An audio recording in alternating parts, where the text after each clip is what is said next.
For the arrival of the Honorable Senate President and the Senators of the Republic of the Philippines.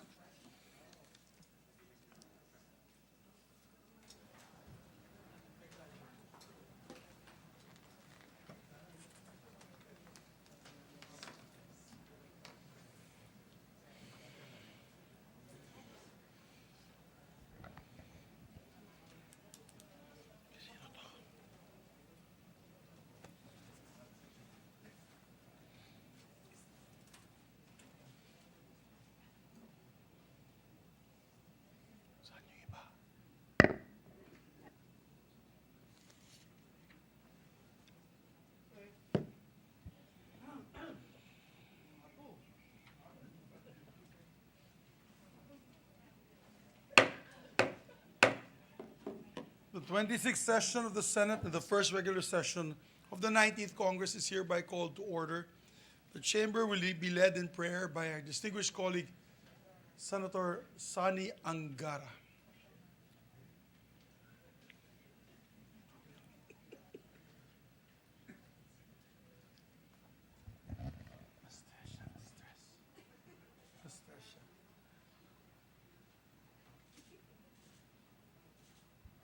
Heaven, we pray for our brothers and sisters who have suffered and are still suffering from the ravages of Typhoon Karding these past few days, especially those in the flooded areas and in evacuation centers across Pangasinan, Isabela, Nueva Vizcaya, Quirino, Aurora, Bataan, Bulacan, Nueva Ecija, Pampanga, Tarlac, Zambales, Cavite, Laguna, Batangas, Rizal, Quezon, and many other parts of Luzon. We are grateful most of us have been spared, but we are deeply saddened that several were not, including the 5 brave responders from Bulacan. We pray for them and for the loved ones they left behind.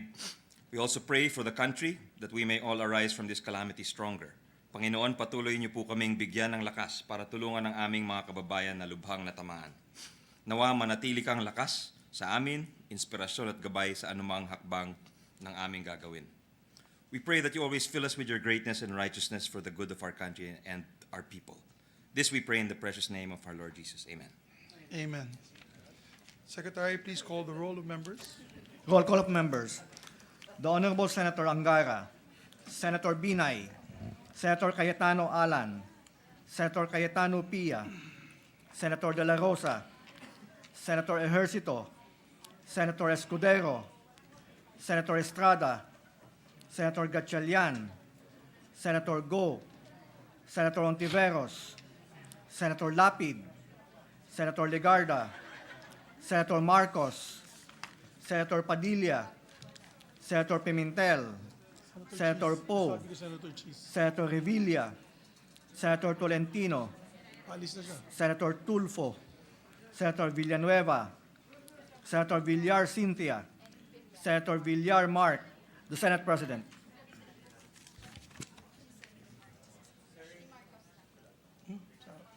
With 23 senators present, the chair declares the presence of a quorum. Majority Leader.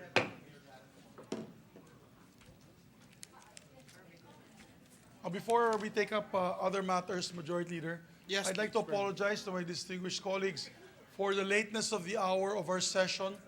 We tried very hard to limit the number of appointees in the commission appointments by even less than, we lessened by 2 secretaries, and yet we ended very late.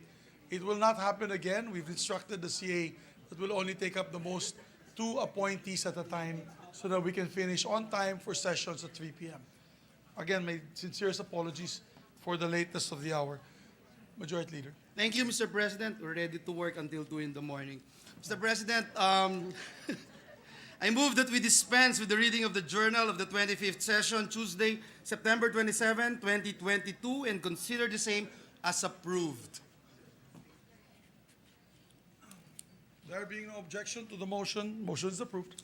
Thank you, Mr. President. Mr. President, at this juncture, let me acknowledge and welcome our guests from the gallery, guests of our Senate President Zubiri, Mayor Abdul Hakim Benito of Calanugas, Lanao del Sur, Board Member Amil Hussein, Makapendeg of Maguindanao, guests of Senator Alan Cayetano, Mayor Noel Alinsub of Bontoc, Southern Leyte, guests of Senator Jinggoy Estrada, Mayor Rolando Sakdalan of Midsayap, Mayor Angel Rose Cuan of Libungan, Mayor Evangeline Guzman of Kabacan, Mayor Juanito Agustin of Pigkawayan, Mayor Jonathan Mahimpit of Rojas, Mr. President. Mahimpit of Rojas, Mr. President. Mr. President, we'd also like to recognize the guests of Senator Bato de la Rosa, United Filipino Global and different OFW organizations headed by Ms. Gemma Soto, guests of Senator Bongo, Mayor Jun Sumbo Jr. of Malapatan, Sarangani, Mayor Jed Kimbo of Labason, Zamboanga del Norte, and guests of this representation, Mr. President, we have with us the SK Federation of the Great Province of Bulacan, the President, SK President of Bukawe, Jamela Charis Mendoza, SK President of Angat, Cindy Pearl Valencia, SK President of Plaridel, Aimee San Gabriel, SK President of Maykawayan, Nino Caparas, SK President of San Ildefonso, Angel Indusil, and Councilor Andrea Duran of San Ildefonso. Yes, welcome to your Senate, ladies and gentlemen. Labi na sa akon aton mga silingan sa North Cotabato. North Cotabato, Cotabato Province is beside Bukidnon. It's my neighbor, especially Kabacan and all these areas. So, Majority Leader. And also, if they have, they can give all the requests to our distinguished colleague, the chairperson of the Committee on Requests. Who is it again, Majority Leader? The Welcoming Committee Yes, sir. request Senator Bato de la Rosa. Ah, Mr. yes, President. that's right. Yeah. Senator Bato. Our idol and person in charge, Mr. That's President. why he's situated in the perfect position in the back. Yes, Mr. President. Yes. Please proceed, Majority Leader. Just right on the side of the gallery, Mr. President. Yes, Yes, that's Mr. correct. President, at this juncture, we are in receipt of a bicameral conference committee report on the disagreeing provisions of Senate Bill number 1310 and House Bill number 14. This is the measure, Mr. President, about SIM registration. May we recognize the chairperson of the Senate panel, Senator Grace Poe, to give the highlights of the conference committee report. The distinguished lady senator from the province of Pangasinan and Iloilo and the chairperson of the Committee on Public Services, Senator Grace Poe, is recognized. Thank you, Mr. President. Fortunately, I assure you I now have the right speech in front of me. Yes, we noticed in the commission on appointments, you were going to sponsor your bicameral conference committee report rather than the sponsor or the secretary. I was so eager to have this done since it was vetoed the last time. But anyway, Mr. President, as chairperson of the Senate contingent to the Bicameral Conference Committee on the disagreeing provisions of Senate Bill number 1310 and House Bill number 14, known as the Subscriber Identity Module Registration Act, I now have the privilege to report to the body the approved version of our bill.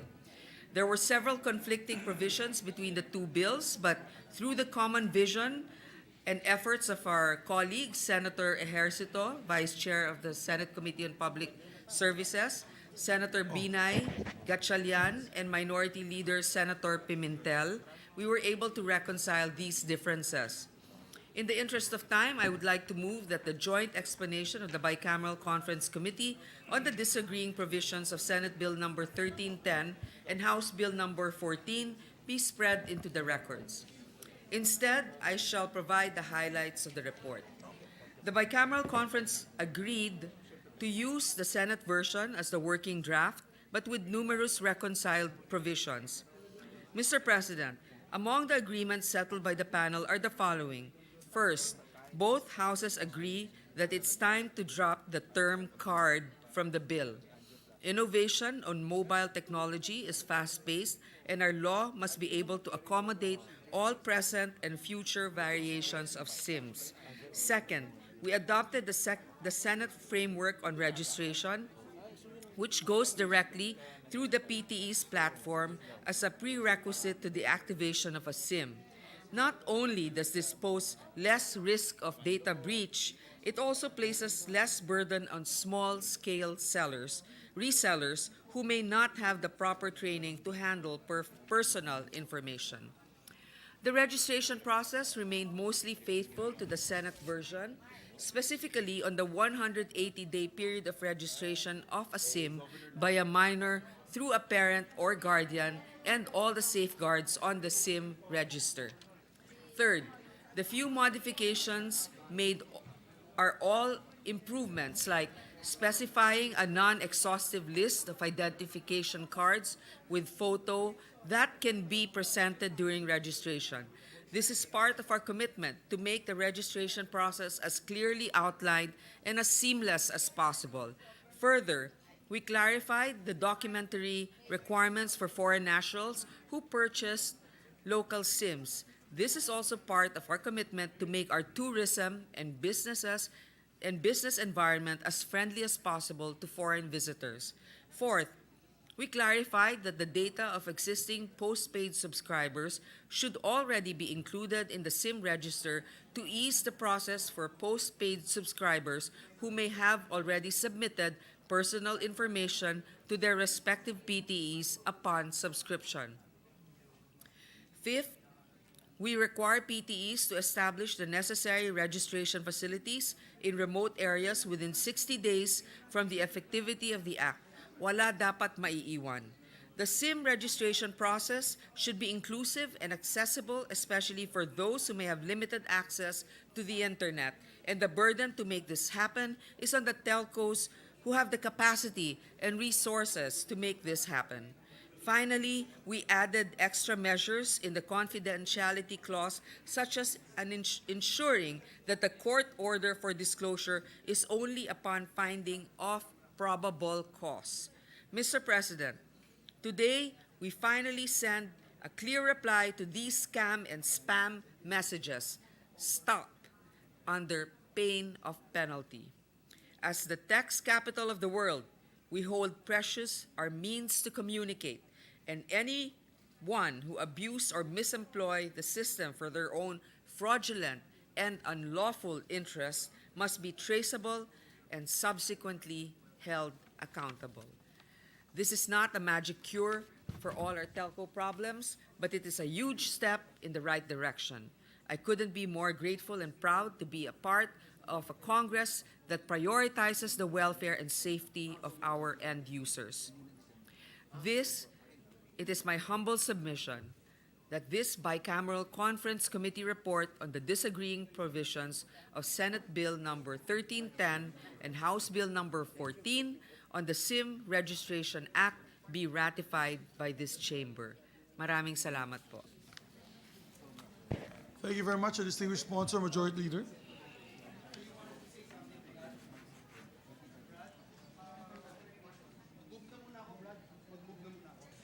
Thank you, Mr. President. Mr. President, I move that we ratify the Bicameral Conference Committee report on the disagreeing provisions of Senate Bill number 1310 and House Bill number 14, and let the text of the joint explanation be inserted into the records of the chamber. So move, Mr. President. There being no objection to the motion of the Majority Floor Leader, the Bicameral Conference Committee report on the disagreeing provisions of Senate Bill number 1310 and House Bill number 14 is hereby ratified.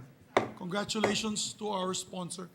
Thank you, Mr. President. The distinguished gentleman from the city of Taguig and Pateros is seeking the floor. I move that he be Senator- recognized, Senator Alan Cayetano. Our distinguished colleague, Senator Alan Cayetano, is recognized. Mr. President, with the indulgence of our colleagues, of course we support that, and today being our last day before the break and deeply looking into the budget for next year, we did not object. We need this very much because grabe na po yung pangloloko po, no, na ginagawa at fraud and pangloloko sa cellphone, no. Having said that, as a rule, I think we shouldn't have BICAMs on the last day so that we can have at least a day to review all of this. We'll also take up the SK, and we don't want to be put in SK and Barangay election postponement BICAM. But we don't want to be put in the situation na pag nag-no tayo, hindi pwedeng mag-meet ulit yung BICAM.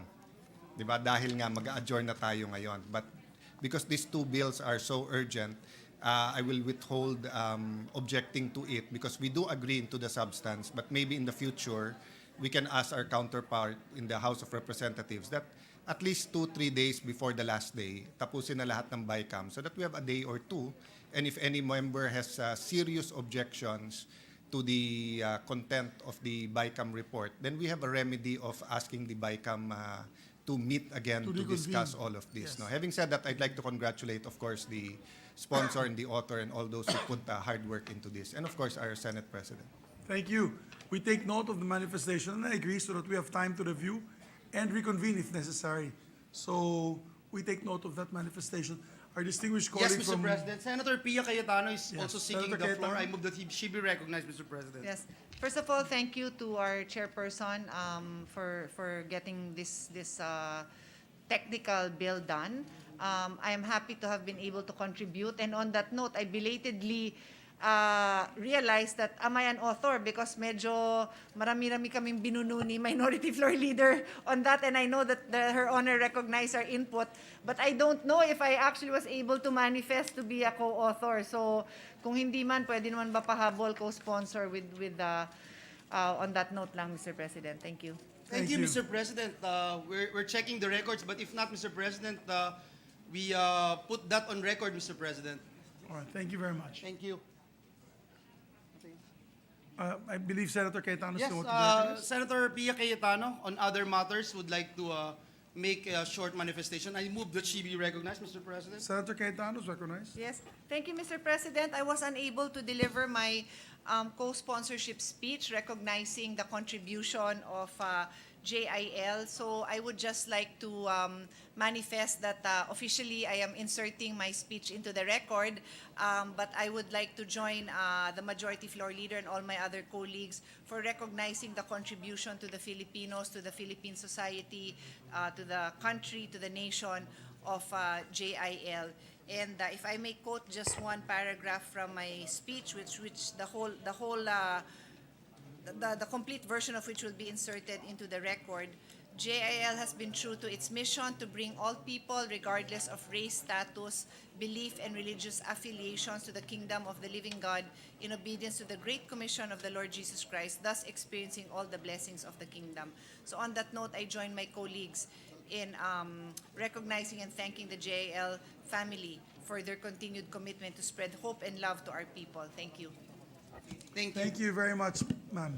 Thank you, Mr. President. Thank you to the distinguished lady from the city of Taguig and Pateros. And as mentioned earlier, we were able to move to that we insert into the records the sponsorship speech of Senator Pia, Senator Lauren Legarda, and even Senator Bong Revilla yesterday, Mr. President. Just to put that on record. Mr. President, at this juncture, and with the permission of the body, we are in receipt of the Bicameral Conference Committee report on the disagreeing provisions of Senate Bill number 1306 and House Bill number 4673. This is the measure about the postponement of the 2022 Barangay and Sangguniang Kabataan elections. May we recognize the chairperson of the Senate panel, Senator J.V. Ejercito, to give the highlights of the conference committee report. Our distinguished colleague from the city of San Juan, Senator J.V. Ejercito, is recognized. Good afternoon, Mr. President, esteemed colleagues in the Senate. I have the honor of submitting for ratification the Bicameral Conference Committee report on the disagreeing provisions of Senate Bill number 1306 and House Bill number 4673, or an act postponing the December 2022 Barangay and Sangguniang Kabataan elections, amending for the purpose Republic Act number 9164 as amended, appropriating funds therefore, and for other purposes. Mr. President, I happen to substitute for the chair of the Committee on Electoral Reforms, who is out of the country, Senator Amy Marcos. But this morning, along with Senators Francis Jesus Godero, Senator Maria Lourdes Nancy Binay, and Senator Sherwin Gatchalian represented the Senate in the Bicameral Conference Committee during the meeting held this morning. As chairperson of the Senate panel, allow me to report the provisions of the present reconciled bill accompanying our conference committee report. The conference committee agreed to use the Senate version as the working draft. After much deliberation, it was agreed upon by the members to hold the next synchronized Barangay and Sangguniang Kabataan elections on the last Monday of October 2023. The subsequent Barangay and Sangguniang Kabataan elections will then be conducted every 3 years thereafter.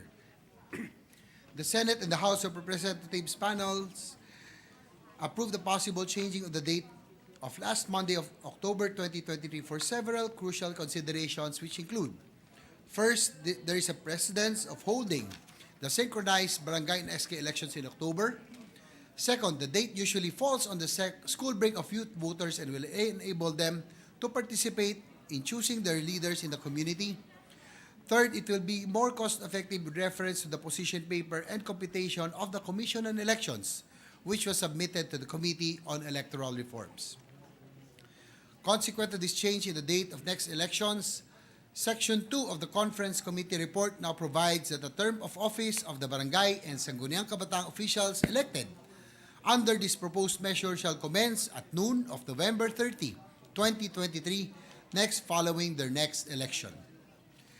With respect to the provision on appropriations, the Conference Committee adopted Section 4 of the House version. Further, Section 5 of the Senate version, which directs the Commission on Audit to submit an audit report to Congress on the budget used for the postponed December 5, 2022 barangay and sangguniang kabataan elections within 90 days from the effectivity of the law was deleted. It will be available anytime, especially during the budget deliberations. We can already ask the COMELEC. Mr. President, this humble representation is honored to present this Conference Committee report, which was the result of thorough deliberation and commitment to our constituents to pass a law that would promote the welfare of our barangays. Further, as chairman of the Senate Committee on Local Government, this would give us ample amount of time to revisit our laws and introduce amendments to further strengthen the roles and mandate of our barangay officials. At this juncture, Mr. President, allow me to extend my utmost gratitude to the chairperson of the Committee on Electoral Reforms and People's Participation, Senator Amy Marcos, for her trust and confidence towards this representation in leading the Senate contingent in the bicameral conference. We laud her for staunchly shepherding the passage of Senate Bill number 1306 while ensuring that all issues and challenges are addressed from the committee hearing to the plenary debates up to this passage. We would also like to thank our colleagues who are members of the Bicameral Conference Committee for sharing their inputs and sound proposals that enabled us to produce a more acceptable version. We would also like to thank the House panel for meeting their counterpart halfway in every provision that we deliberated on. Lastly, this representation would like to thank this August Chamber for entrusting this task to me. Although it was hard, we hope that we were able to complete our task competently.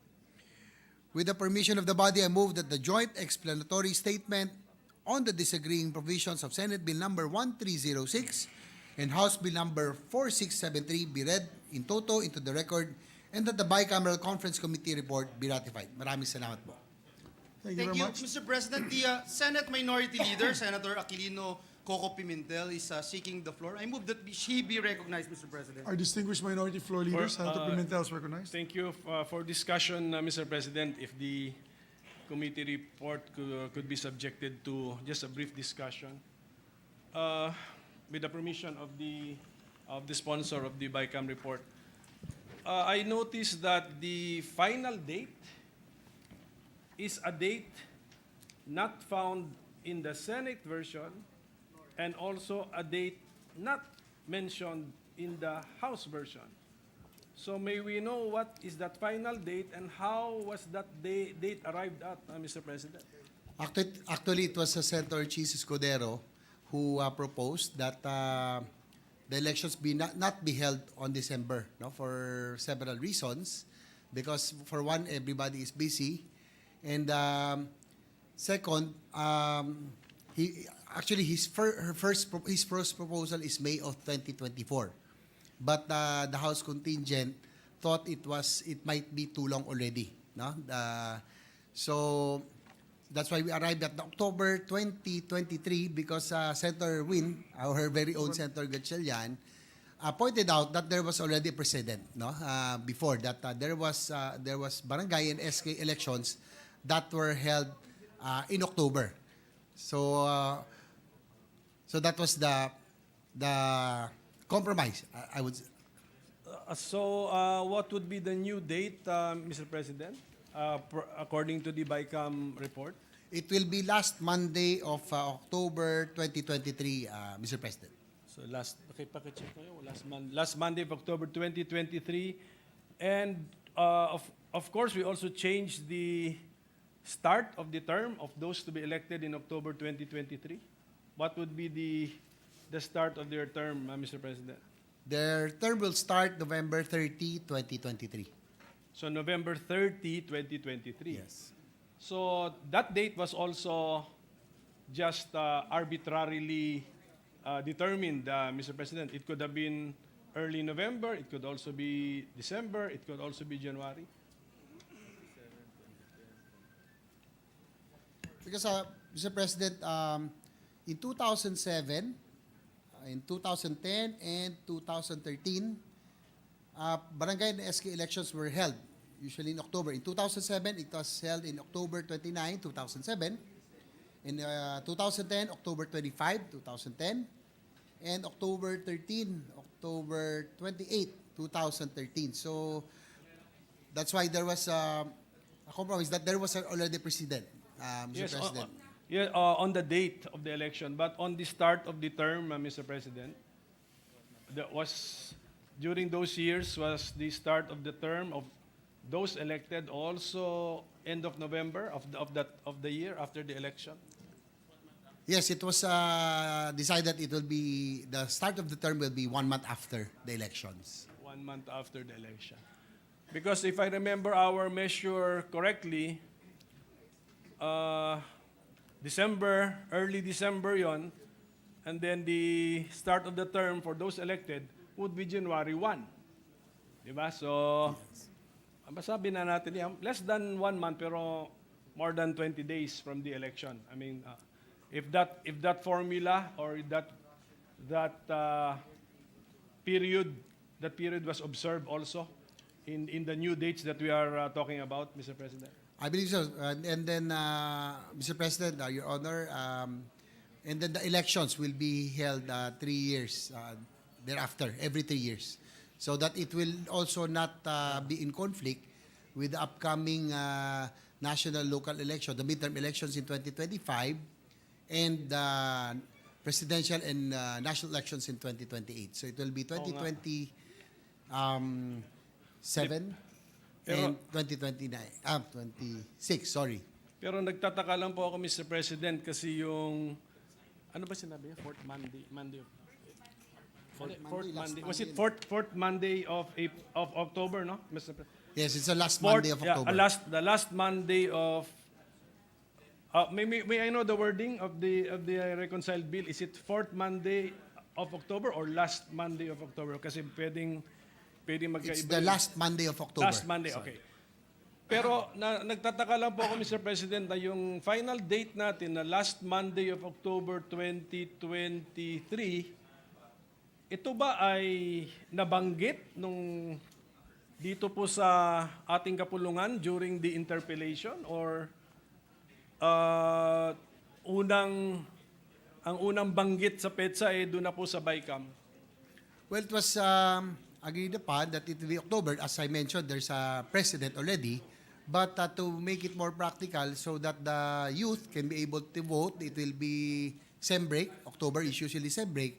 And last but not the least, we thought of having it last Monday so that it will be near the undas, wherein people usually go home to their provinces, no, so that they will be able to vote. So it's for practicality reasons. Yes po, narinig ko na po yung dahilan at yun yung narinig ng mga members ng Senate panel sa BICAM.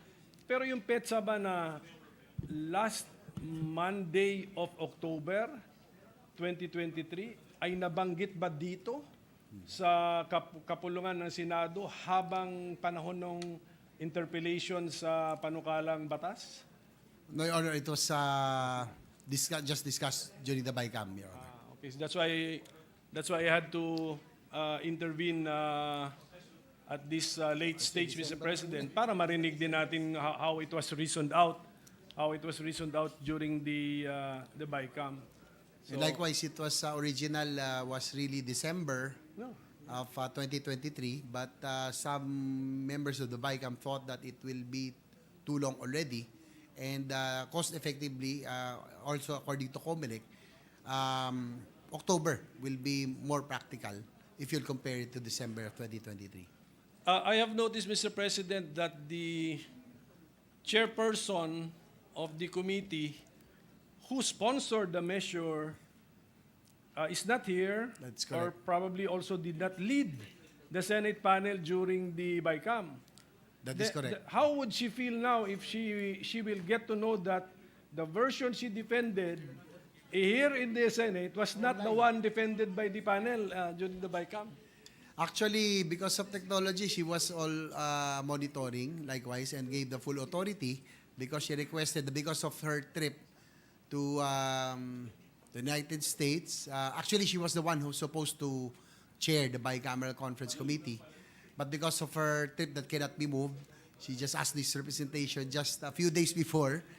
But because of the urgency, I had to oblige. So, but she was monitoring earlier. Her staff were there. The conference, the committee secretary was updating her about the events, no, about the situation. Oh, kasi yun lang po, Mr. President, yung ano naman yung pakiramdam nga nung ating chairperson na siya yung nag-sponsor, nagdepensa nung panukalang batas, pinanindigan niya yung December 2023. And then, ngayon pagbalik niya, magiging October 2023. But if that is the stand of the Senate panel, and should it be ratified here in the plenary, that would be the will of the House already. Was the minority represented, Mr. President, during the bicameral conference meeting? Your Honor, Minority Leader, actually, I was talking to Senator Risa. We were waiting for her, but unfortunately, the bicameral conference was simultaneous with the Commission on Appointments, and Senator Chis Escudero said that she already talked to Senator Risa that we will go ahead already. But we gave time before we really started the bicameral conference committee earlier. Well, yun na. Okay, anyway, because dalawa lang nga kami, tapos sabay-sabay ang ating mga official duties and functions. Anyway, this has happened, and at this early stage, Mr. President, let me now register my no vote to the bicameral conference committee report. But thank you, Mr. Sponsor, Senator Thank you, JB, Minority Leader.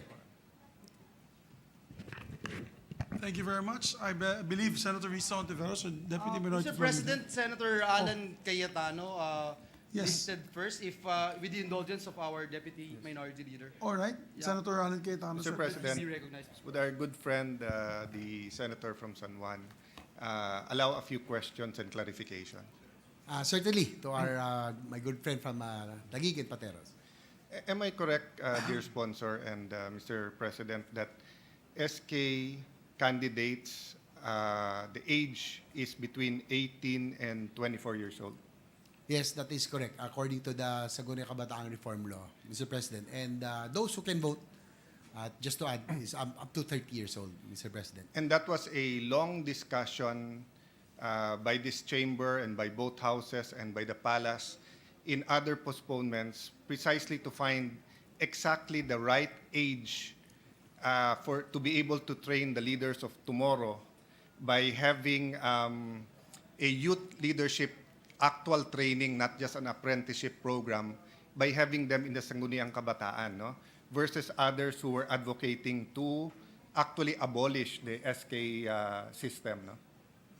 Correct? Yes, that is correct, Your Honor. In fact, this representation, which was in that Congress, strongly objected kasi sabi nila, maraming corruption sa SK, therefore, i-abolish na lang ang SK. Sabi ko, mas maraming corruption yung matatanda, edi dapat i-abolish na yung buong gobyerno kung yun ang dahilan, di ba? So, at saka sino ba nagtuturo sa mga bata kung hindi yung matatanda din?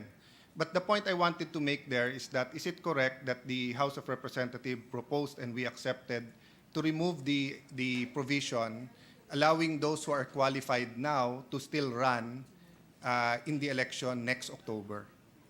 Yes, that is correct. That was not accepted by the House contingent, where the justification, Your Honor, is that it might violate the SK reform law itself, and we will, in effect, we will be allowing disqualified candidates to run for office, Your Honor. So that is the provision that was changed, no? And that was not accepted by the House contingent. I do Your not Honor. blame the sponsor and the Senate panel. But remember, Senator Pia and I are also not part of the majority. We are in the independent group, independent minority. So you can also invite us sa BICAM when needed, especially when the provisions to be discussed will really deal with the future of our people. If I can just make this point to my good friend, no? And of course to our dear colleagues, I think the best basis or the best, yung paghuhugutan natin ng stand natin dito is simple lang. Anong gagawin natin kung anak natin ang involved? No? So whether we're talking about vape, isabong, whether we're talking about upcat, no? Na kung saan ayaw mag-exam ng UP samantalang face-to-face na ang mga DepEd, samantalang ang civil service, 300,000 yung na-exam. So yung mga taga-Philippine High School na dating 95 to 99% ang passing, bumaksak ng mga 60% ang passing. Paano kung anak mo yung taga-Philippine Science at pangarap niya yon at ngayon hindi makapasok ng UP dahil ayaw nila mag-upcat? So the same thing now, I hope our colleagues will understand. I do understand that we need this bill, pero parang na-hostage tayo ng House of Representatives. Kasi ngayon, lahat ng mga SK na 24 years old, hindi na pwedeng tumakbo next year. So ninakaw natin at nanakawin natin ang pangarap nila. So kung ikaw ay tumakbong kagawad ng 18 years old nung last election, 21 ka pa lang. Pero kung 21 ka nun at nagbabalak ka na ngayon na mag-chair, 24 ka. At kung yan talaga pangarap mo, because we postponed it, we are now disqualifying them. So baliktad, instead of extending and then the law having compassion and thinking about the future of these young people, total hindi sila appointed, elected sila di ba? But I thank the gentleman because, and the Senate President, because yesterday, together with Senator Sani Angara, they in fact gave language that will make sure that this is not a rider, no? And the House of Representatives should have seen that. And kung may magque-question, mas gusto ko ng question nila sa korte, pero hindi na nakawan ng pangarap itong mga 24 years old, rather than ipapasa natin ngayon. Which goes to my point earlier today, Mr. President, parang damned if we do and damned if we don't tayo. Because last minute nag-BICAM and today, so I understand the good chair, Senator Ejercito, na kapag nag-deadlock kanina, matutuloy ang eleksyon sa December. Kapag ka naman hindi nag-deadlock, yung napakaganda nating proposal ay hindi naman may tutulak. But one reason that I support the postponement, although in general, I do not support postponements of any election because, you know, this is affront to the democratic process and our democracy.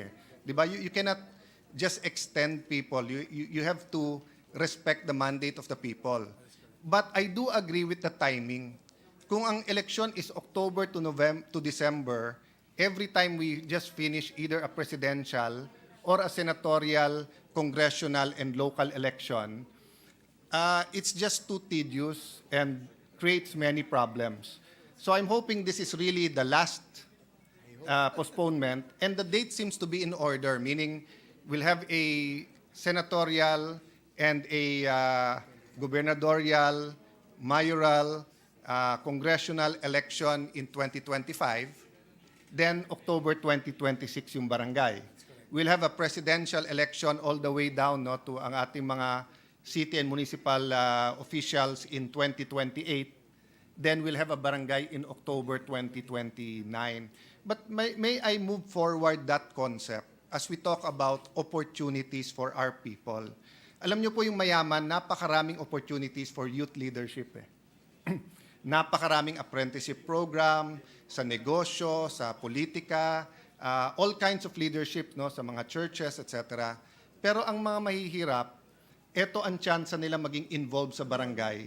And although those naman who are turning 18, 17, 18, and all the way to 24 can participate, still, kung yun ang pangarap ng anak mo, how do we now tell them after we pass this law na, sorry, never ka nang magiging SK or never ka nang pwedeng tumakbo kasi ayaw ng House of Representatives na sabihin may rider, no?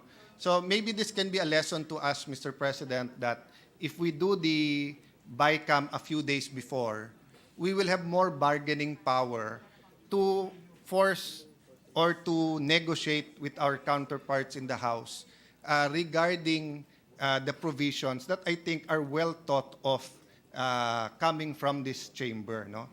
So thank you very much, my dear friend, and I do thank you. Sabay-sabay tayo, budget hearing, CA. You're a member of the CA, but you took time out. So I thank you, no, for working hard and finishing that. And hopefully this postponement, no, will do some good for us. Thank you, Mr. President. Thank you also to my very good friend for well taken your observations and Mr. manifestations. President. Well taken. Yes, Senator Cayetano. Pia Thank Cayetano. you, thank you. Mr. President, I'm forced to take the podium over here despite the objection of Senator Angara. In the interest of proper positioning, because there was one gentleman there, one in the middle, so para makita nyo kaming lahat. Kasi I wasn't sure if the gentleman, my brother from Taguig and Pateros, was going to continue. So anyway, I'm already here. With the permission of the sponsor, the gentleman from San Juan, may I propound some questions and share my thoughts? Like many bills, all of us will I think can admit that we study the bills carefully that are within our committees, and of course we are familiar with the bills that we filed. And there are many other bills that we just start to learn about when we hear the debates on the floor or we attend the hearing. So this bill is one of them for me, and there was a very important provision that was being discussed outside the halls of the Senate, well, outside the plenary hall. It was in fact in the lounge, and this is the very same provision that the gentleman from Taguig and Pateros was discussing with the sponsor, because I was the one who brought it up upon the request of my brother. I brought it up with the Senate President, and then we ended up having a discussion with the chairman of the Committee on Finance, more from the legal aspect. As lawyers, we discussed this: is it a rider? Will it be considered? Well, for the information of those who are watching us, a rider is something that is alien to the topic, so it should not be there. So we discussed all of this, and we came up with a solution. As far as I know, it was actually the recommendation of Senator Angara, and the Senate President thought it was a great idea. It was to amend the title so that the title is not just about the extension. Is it the extension? What is the original title? The postponement. Sorry, postponement of the election, but it's now an amendment of the law. And I regret to hear, I just assumed that okay na yun. And it goes back to, I don't assume bad faith on anyone's part. Once you're in the BICAM, we know that our colleagues do the best that they can, but it goes into the concern raised by the minority floor leader that was the minority present? Did they have the opportunity to discuss this? The concern of the gentleman from Taguig. As the saying goes, ano nangyari? Diba? Ano nangyari doon? Dahil maliwanag na yun eh, and I feel so bad. I will just use the example that the senator from Taguig and Pateros used. Sigurado ako, mga kasama, kung anak natin yun, paglalaban natin yun. Eh yung mga SK na kilala ko, parang anak-anak ko na rin sila kasi ka-age nila yung mga anak ko. So wala akong anak na SK, to be clear, no? Pero andyan ang mga SK ng Bulacan, tayo kayo. O, ayan. So, alam nyo, for our colleagues and those watching who are not familiar with what the issue is, because pinospone natin, yung mga magbe-birthday, possible na overage na sila. So, napakasimple nung amendment na yon, na dahil magiging overage sila, pagbigyan naman natin na for the next coming election, let's consider them qualified kasi hindi nila kasalanan na nag-birthday sila. Kasalanan natin na pinalitan natin yung deadline, pinalitan natin yung date. So nakakaiyak na hindi that this was not carried. Nakakaiyak talaga. Again, wala akong anak na SK, pero may mga anak akong nag-graduate. May anak akong nag-board exam. Yung maisip ko lang na yung mga na-cancelan ng board exam, they have to study again. Okay, ang hirap mag-aral ulit ha. For those of us who took the bar exam, board top-notcher ng UP, the minority floor leader, board top-notcher, bar top-notcher, kaya hindi ako pinansin, tinawag ko ng board. Bar top-notcher, minority floor leader. Ang hirap mag-aral for the bar exam, di ba? Ang hirap mag-aral for the board exam. During the pandemic, a lot of board exams were postponed. Can you imagine studying postponed?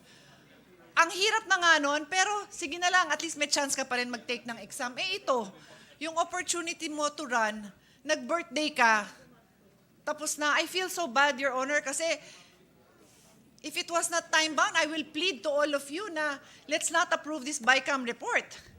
Kasi it's awful what we did to these young people. It is awful. It is not fair. Kagagawan natin to deprive them of this.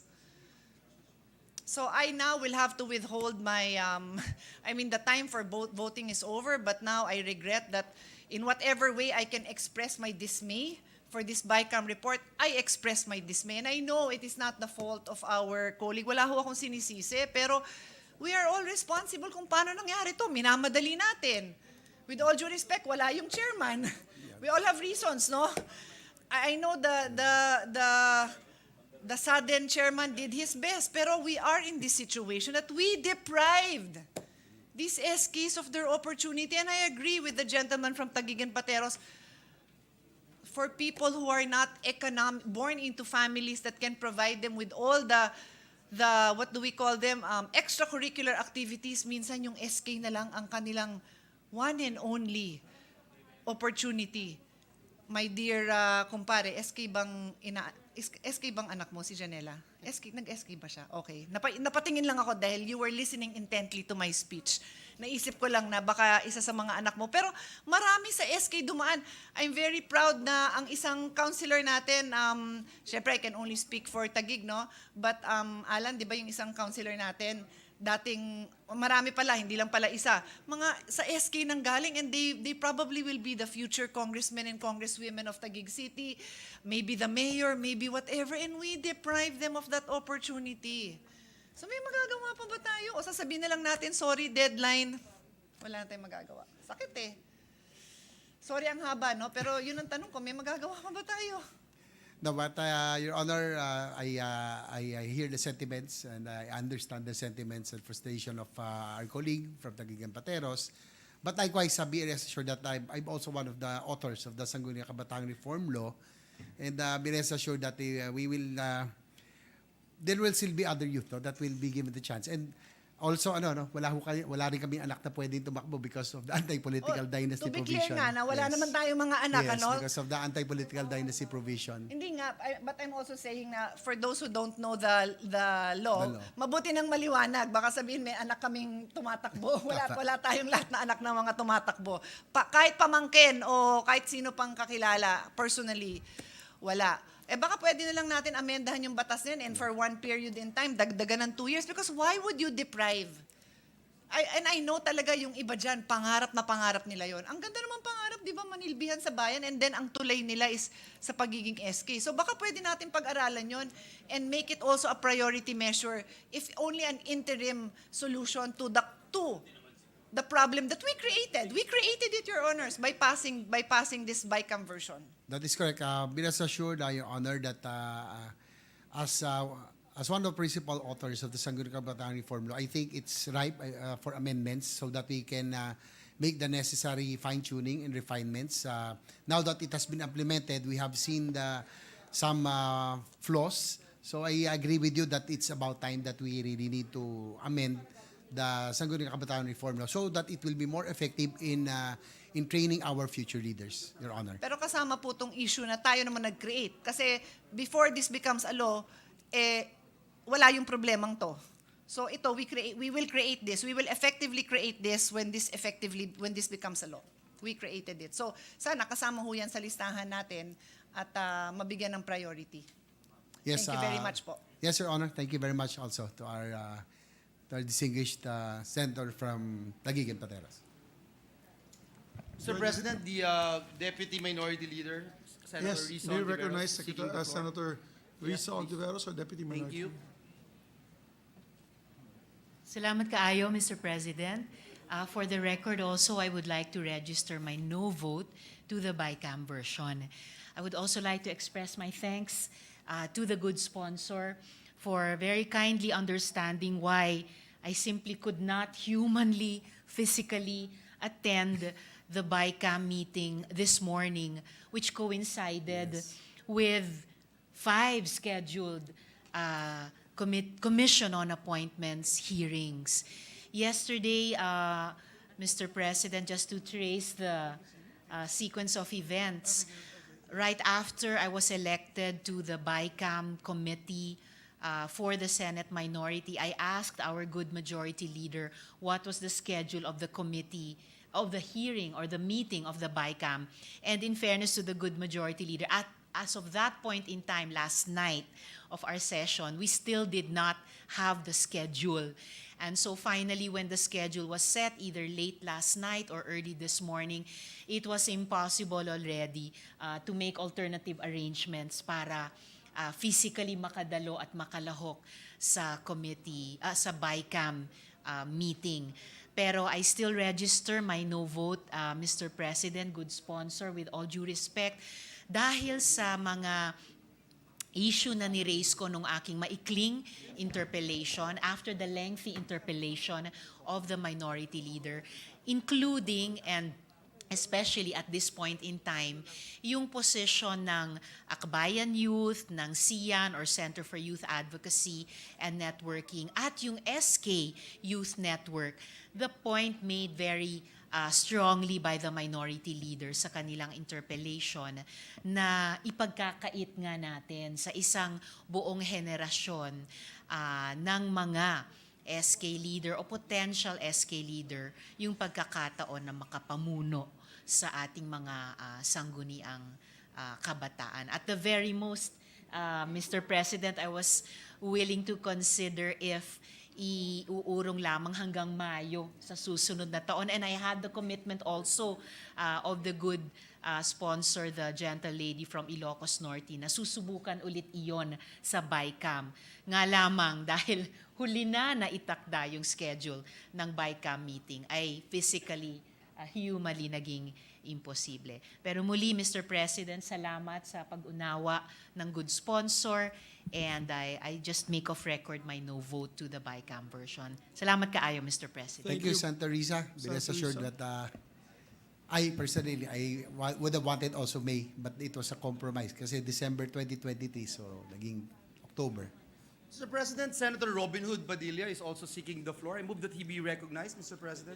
Our distinguished colleague from the province of Camarines Norte, Senator Robin Hood Padilla is recognized. Maraming salamat po, mahal na tagapangulo at sa ating pong pinunong mayorya.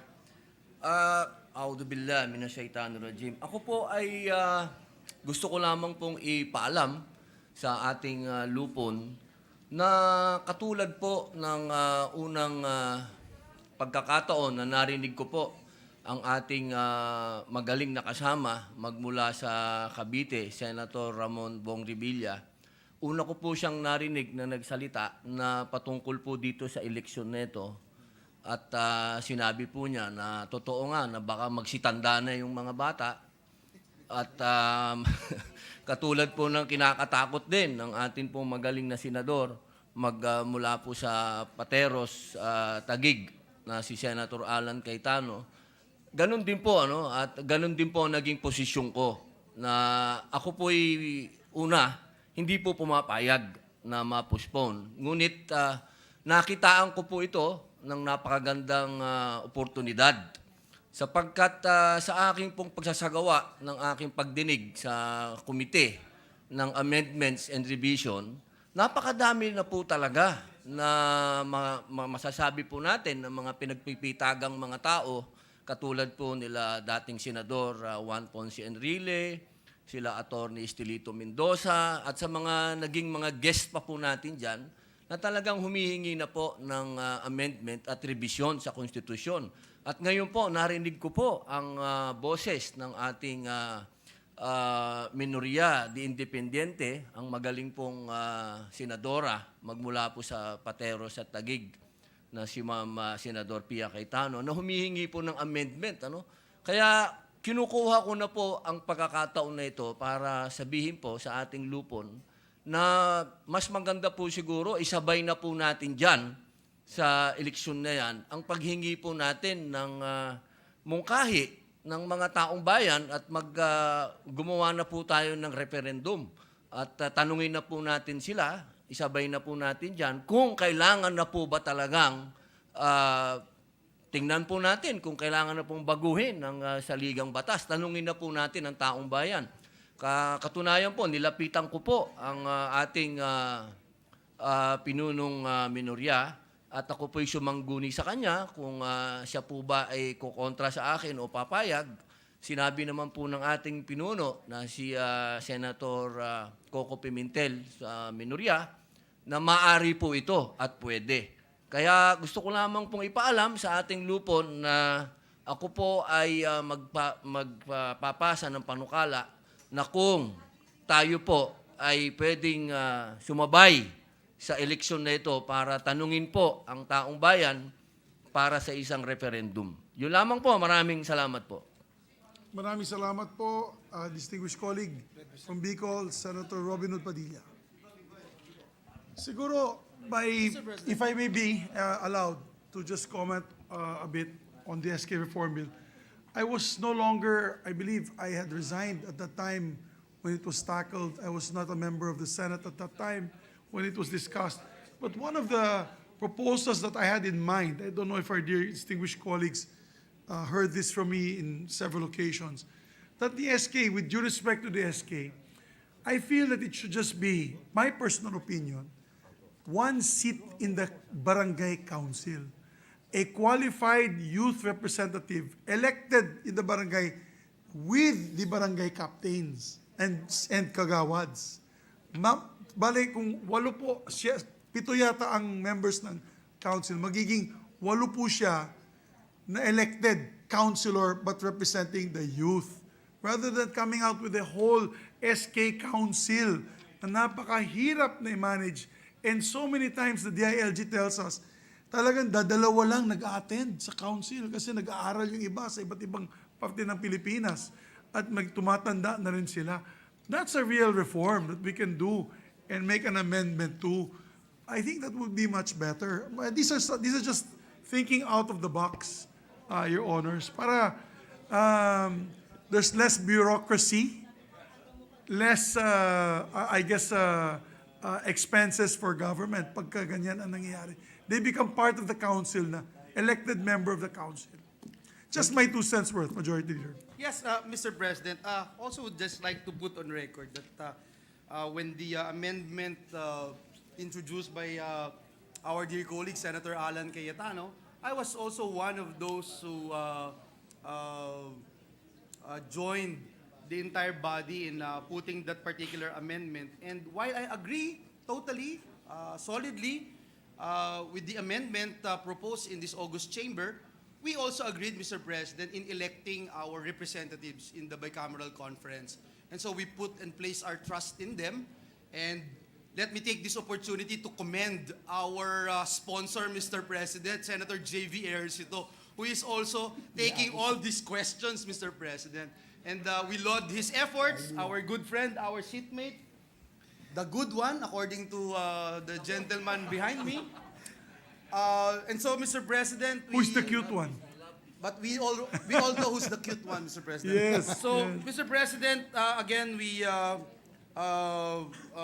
trusted them, we appointed them, we voted for our bicameral conferees to represent this August chamber, and so we are submitting to the wisdom of our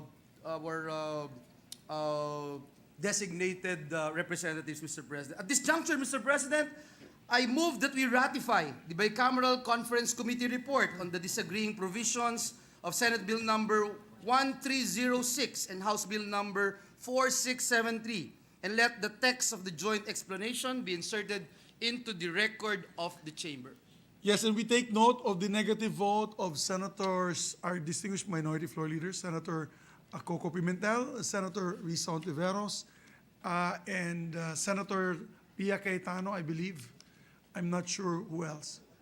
If Alan is okay? Yes. Si Robin Hood, okay? Therefore, there being no other objections to the motion, the Bicameral Conference Committee report on disagreeing provisions of Senate Bill number 1306 and House Bill number 4673 is hereby ratified. Congratulations. Thank you, Mr. President.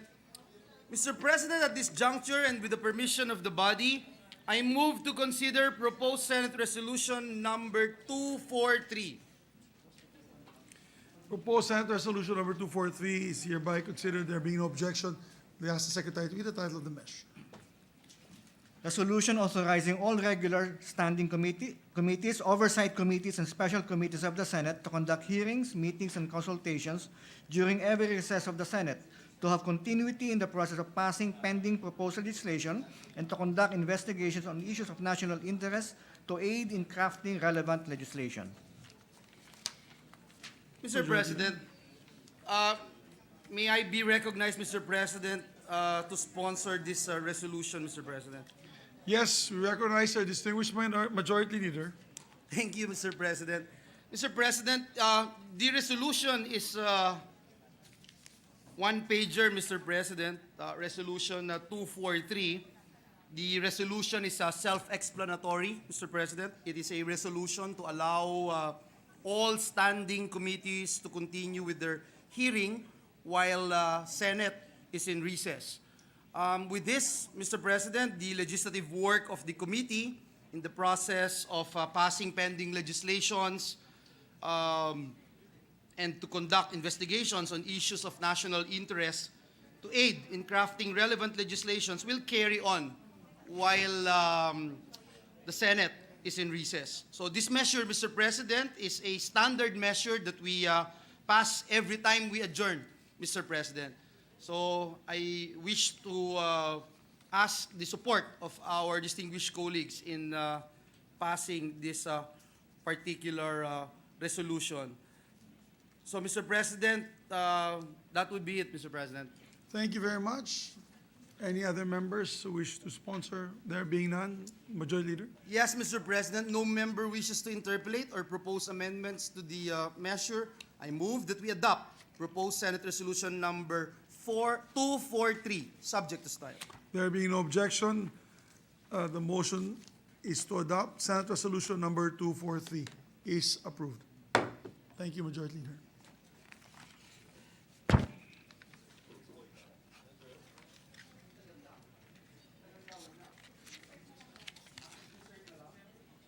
We have several awardees here that are resolutions. Yes.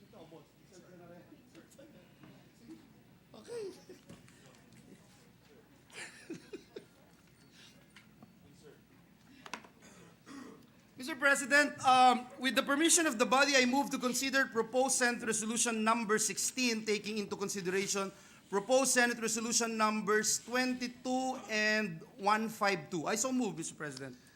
There being no objection to the motion, motion is approved. Secretary, please read the title of the measure. Resolution honoring and commending the 8 new national artists by virtue of Presidential Proclamation number 1390. May we just know for the record who the new national artist awardees are, Majority Leader? Maybe we can ask Senator Angara because he's the Yes, Mr. President, we have culturally inclined sponsors. member of the Senate. Senator Ligarda, Lapid, Angara, Revilla, and Go, Mr. President. Yes. Do you have the list? Maybe we can have a copy of the resolution. There you go. Thank you. It says here, Agnes Locsin for dance, Salvacion Lim Higgins for design, Nora Honor for film and broadcast arts, Ricky Lee for film and broadcast arts, Marilu Diaz Abaya for film and broadcast arts, Hemino Abad for literature, and Fides Cuyugan Asensio for music, and Tony Mabesa for theater. I do just like to put on record that I wish our dear colleagues that the Search Committee for National Artists, I know Senator Binay is a member of these boards. If they can also look at the possibility of next time including a national artist for painting and sculpture. It's been a while since many of our painters and sculptors are dying of old age, and it would be nice to give them also that recognition. I notice here several movie and TV personalities and theater personalities. Maybe next time they can add more. For the record, I just wanted to put that on record. More visual artists and sculptors. Yes, Thank Mr. you. President. Senator Nancy Bina is nodding her head, Mr. President. Mr. President, the authors, Senator Loren Ligarda, Senator and sponsor Senator Lito Lapid, Senator Sani Angara, Senator Bong Revilla, and Senator Bongo would just like to insert into the records their sponsorship speech. I move that it be inserted, Mr. President. We take note of the motion. Yes. Motion is approved. Thank you, Mr. President. And also Senator Bato de la Rosa, Mr. President. Yes, he's also a The chairman, Mr. President himself. yes, he's also a very good in dance. Dance sport. Dance. Singing, We dancing, take Mr. note. President. We take note, Your Honor. Multi-awardee, Mr. President. I know. Multi-talented. In Tagalog, talentado. Please proceed, Majority Leader. Talentado, hindi ko alam ba't tumatawa po si Senator Angara. Mr. President, I'm also moved that all members of the Senate be made co-authors of this resolution. Thank you So moved, for Mr. that President. motion. Yes. Thank you for that motion. Your Honors, motion is approved. The principal, Mr. President, is commending this representation. Let it be placed on record that the principal is commending this representation. Yes, thank you. Thank you. Madam Senator Villar. Yes, Mr. President, no member wishes to interpolate or propose amendments to the measure. I move that we adopt proposed Senate Resolution number 16, taking into consideration proposed Senate Resolutions number 22, 152, subject to style. So There moved, Mr. President. being no objection to the motion is approved. Senate Resolution number 16, 22, 152 is adopted subject to style. Congratulations to sponsors. Alam mo, pagod na nila. Excited na sa break. Kaya nag-relax na tayo. Yes, there's a weightlifting resolution Yes, I'm as well as Skate Asia. Do we need the reference of business? Mr. President, let's do this now, Mr. President. Yes, let's go. Mr. President, with the permission of the body, I move to consider proposed Senate Resolution number 119, taking into consideration proposed Senate Resolution number 146. So move, Mr. President. There be no objection, motion is approved. Senate Secretary, please read this resolution. Title. Resolution congratulating and commending the Philippine National Weightlifting Team on its outstanding performance in the 2022 Asian Youth and Junior Weightlifting Championships held last July 15 to 25, 2022 in Tashkent City, Uzbekistan. Thank you, Mr. President. Mr. President, I move that the sponsorship speeches of the following senators be inserted into the records: Senator Lito Lapid and Senator Bong Revilla. We'll just insert to the records. Yes, Mr. President. So moved. Yes. Thank you, Mr. No President. objections. Mr. President, may I be recognized Ako to pala nag-move na sarili ko. sponsor the measure, Mr. President? It is moved and approved. Yes. Are you Thank going to you. sponsor? May we recognize a Yes, Mr. distinguished President, just a minority very short majority leader. sponsorship speech, Mr. President. Please proceed. Mr. President, dear colleagues, with the permission of our co-sponsors, Senators Lapid and Revilla, we are co-sponsoring the Senate Resolution number 146, congratulating and commending our Philippine National Weightlifting Team for their outstanding performance in the 2022 Asian Youth and Junior Weightlifting Championships. It is with tremendous pride, Mr. President, and honor that we congratulate these young weightlifters who bagged 15 gold medals, 2 silver medals, and 3 bronze medals in Uzbekistan last July. What an incredible feat, Mr. President. To quote Mr. Monico Puentebella, our former colleague in the House of Representatives, the President of the Samahang Weightlifting ng Pilipinas, and I quote, "Our future is here," close quote. Without a doubt, Mr. President, these young Filipinos will further cement our position in the world stage as a nation that produces world-class weightlifters. Sila po ang mga susunod sa yapak ni Hidilyn Diaz, our Olympic gold medalist, Mr. President. We congratulate Vanessa Sarno, siblings Rosegi and Rose Jean Ramos, Rosalinda Faustino, Angeline Colonia, Prince Cale de los Santos, their families, coaches, and the entire Samahang Weightlifting ng Pilipinas. Maraming salamat po, Ginoong Pangulo. Yes, congratulations in order to former Congressman Monico Puentebella. He's with us in the Philippine Olympic Committee Yes, as an Mr. NSA President. for weightlifting. Congratulations to the whole team. Yes, thank you, Mr. President. Also would like to co-sponsor the measure is Senators Bongo and Bato de la Rosa. I move that their co-sponsorship speeches be inserted into the records. And may I also appeal to our colleagues if we can all be made Yes, co-authors. I am about to Thank you. move, Mr. President, that all members of the Senate be made co-authors of this resolution. So move. We take note and approved with no Thank you, objection. Mr. President. Mr. President, no member wishes to interpolate or propose amendments of the measure. I move that we adopt proposed Senate Resolution number 119, taking into consideration proposed Senate Resolution number 146, subject to style. There will be no objection to the motion of the majority floor leader, Senate Resolution number 119, taking consideration Senate Resolution number 146 with all members as co-authors, is hereby adopted. Thank you, Mr. President. Mr. President, with the permission of the body, I move to consider proposed Senate Resolution number 161. So moved. There being no objection to the motion is approved. We'll ask Secretary to read the title of the measure. Resolution congratulating and commending the entire Philippine delegation on their outstanding performance in Skate Asia 2022, held from August 6 to 14, 2022 in Kuala Lumpur, Malaysia. Majority Leader. Yes, Mr. President. Mr. President, may I be recognized to sponsor the measure, Mr. President? It's a Yes, short our distinguished sponsorship. majority leader is recognized. Thank you, Mr. President. Mr. President, dear colleagues, and with the permission of our co-sponsors, Senator Lito Lapid, Senator Bong Revilla, and others, this representation would like to co-sponsor Senate Resolution number 161, congratulating and commending the Philippine delegation on their outstanding performance in Skate Asia held in Malaysia. If you notice, Mr. President, this August body has been recognizing the incredible achievements and exemplary performance of our Filipino athletes almost every week, Mr. President. That just goes to show, Mr. President, how blessed our country is with overflowing talent and excellence in the field of sports. It is with pride and joy that we congratulate the Philippine delegation to Skate Asia 2022.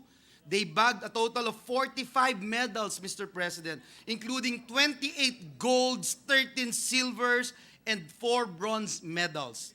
So we honor and congratulate Urfi Claire Mackenzie, Dawn Jasmine Gothong, Stacia Catherine Lee, Jody Catherine Dino, Anika Chanel Tan, Eriana Erica Tan, Shekinah Vian Angeles, Caitlin Jessie Cos, Sofia Viel Triste, Nadine Hao Hong, Nicole Hao Ong, Elisha Villanueva, Natasha Hao Ong, and others, Mr. President. We also congratulate their families, coaches, and everyone else who helped them.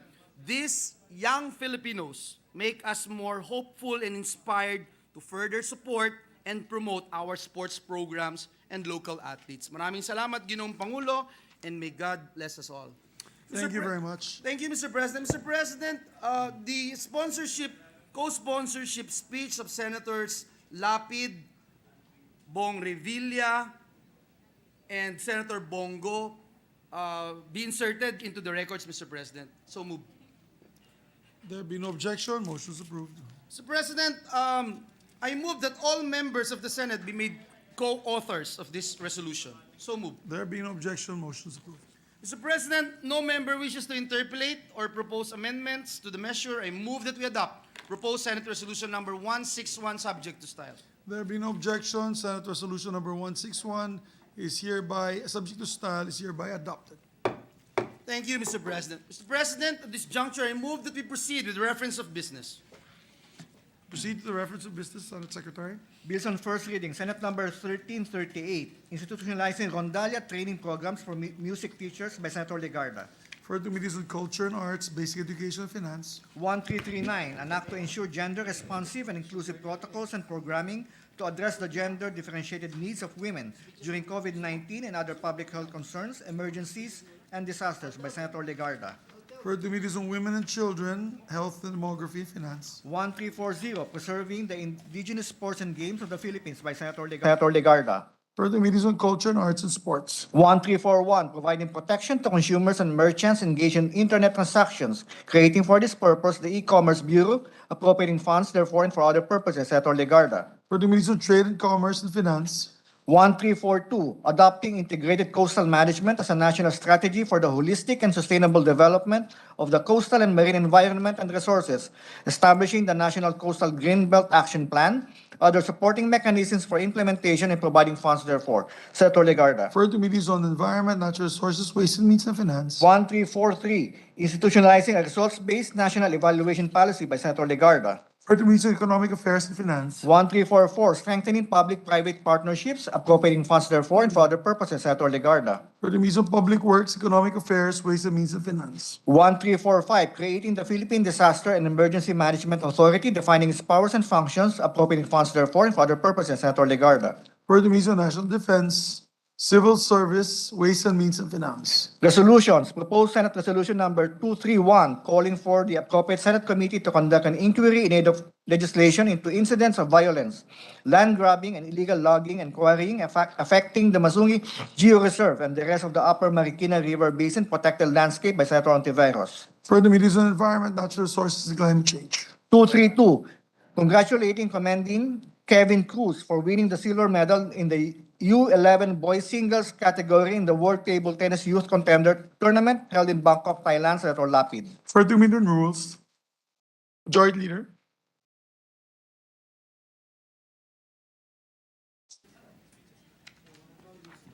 Mr. President, I move for a minute suspension. Session suspended for a minute.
Mr. President, with the permission of the body, we take this privileged speech up, and I ask that we recognize our distinguished minority leader from the great province of Misamis In the city of Cagayan de Oro. and city of Cagayan de Oro, no other than Senator Coco Pimentel to deliver his speech. The distinguished minority floor leader and former Senate President of the Republic of the Philippines, Senator Coco Pimentel, is recognized. Thank you, Mr. President, my distinguished colleagues. I rise before you on a matter of collective and personal privilege. Our fiat money is losing value very fast compared to the almighty US dollar. Last report showed 58.99 pesos to $1. Our banknotes too are losing whatever intrinsic value they still have. I am worried for our overall economic health, and I am worried too about our abaca farmers. In addition to the unfortunate deaths of our 5 hero first responders who we have honored yesterday, Super Typhoon Karding left us with around 1.3 billion in damages, 1.3 billion pesos in damages, mostly in agriculture. Since the typhoon originated from the east and abaca is grown on the east side of the Philippines, then I am very sure that our abaca farmers have been damaged too by Karding. Before Manny Pacquiao made the Philippines famous, there was Flash Ilorde, and before the Flash, there was abaca. The abaca, also known as Manila hemp, is a crop which is vital to the Philippine economy. In fact, our country is the largest producer of abaca fiber in the world.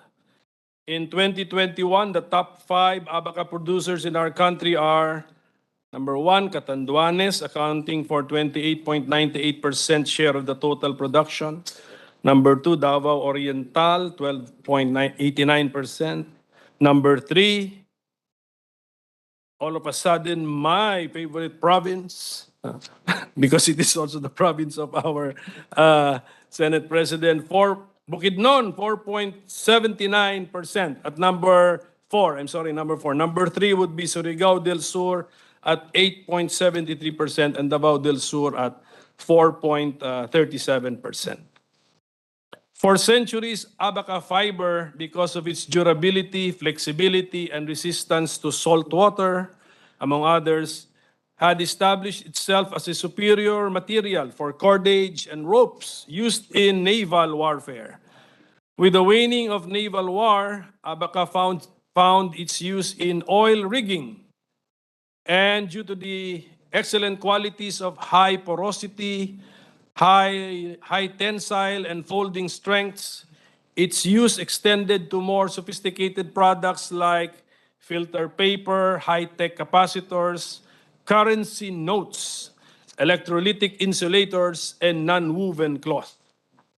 It is interesting to note that Manila paper has an abaca base and is used to make strong and sturdy envelopes known as the Manila envelope.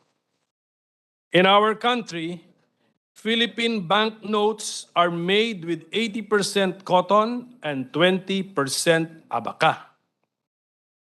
Needless to say, Manila hemp provides limitless opportunities and sources of income for our abaca farmers. Truth be told, Mr. President, abaca should be considered a blessing to our country, bringing financial returns for us and giving our country its own identity. Abaca is the Philippines, and the Philippines is abaca. Unfortunately, Mr. President, last December 11, 2021, the Bangko Sentral ng Pilipinas announced its plan to print and use 1,000 peso banknotes made of polymer. Polymer is a high-tech sounding synonym for plastic.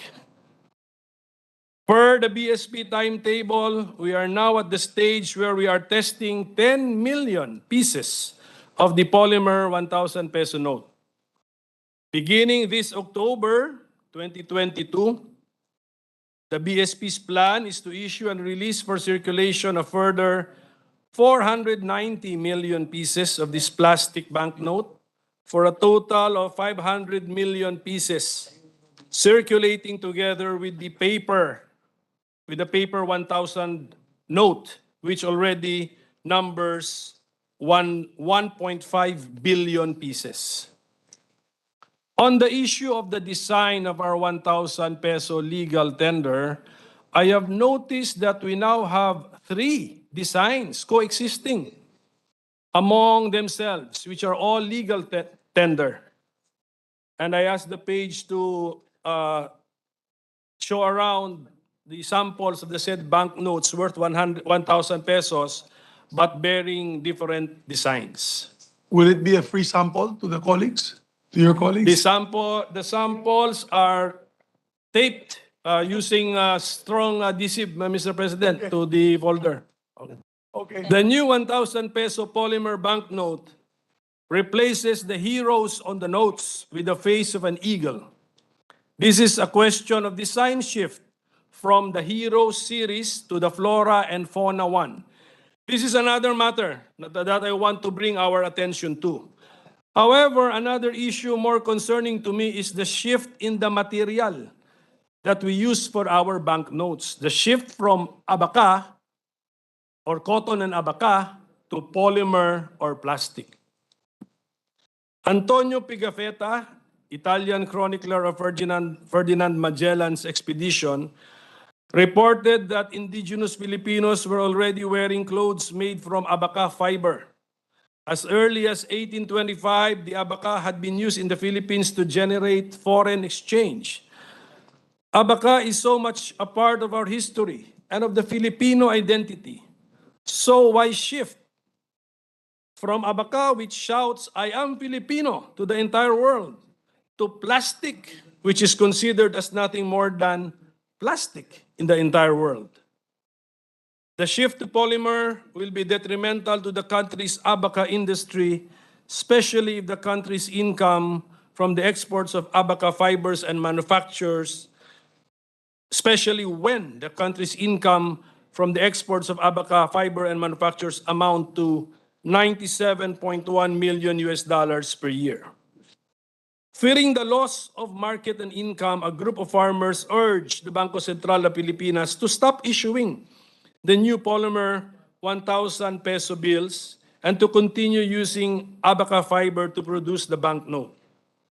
According to the Federation of Free Farmers, the BSP's decision to discontinue the use of abaca in making 1,000 peso bills has reduced the market for the product and thus has lessened the income of 200,000 abaca farming families in 56 provinces.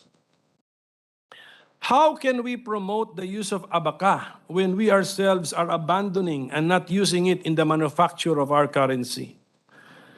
This representation humbly submits the idea that products of our land and of our hands, unique to the Philippines, and animals, sceneries, and events which give us national pride should be prioritized in the making and designing of our coins and banknotes. Let our pride be shown in our banknotes. The Philippines already has the not so desirable reputation of being the top 3 plastic polluter of the oceans. We are already taking measures to lessen our plastic usage and reckless disposal. And yet we are, through the BSP, finding ways to introduce more plastic into our ecosystem, this time through our money. In a recent study conducted, plastic banknotes are almost 3 times worse for the environment than their paper equivalents.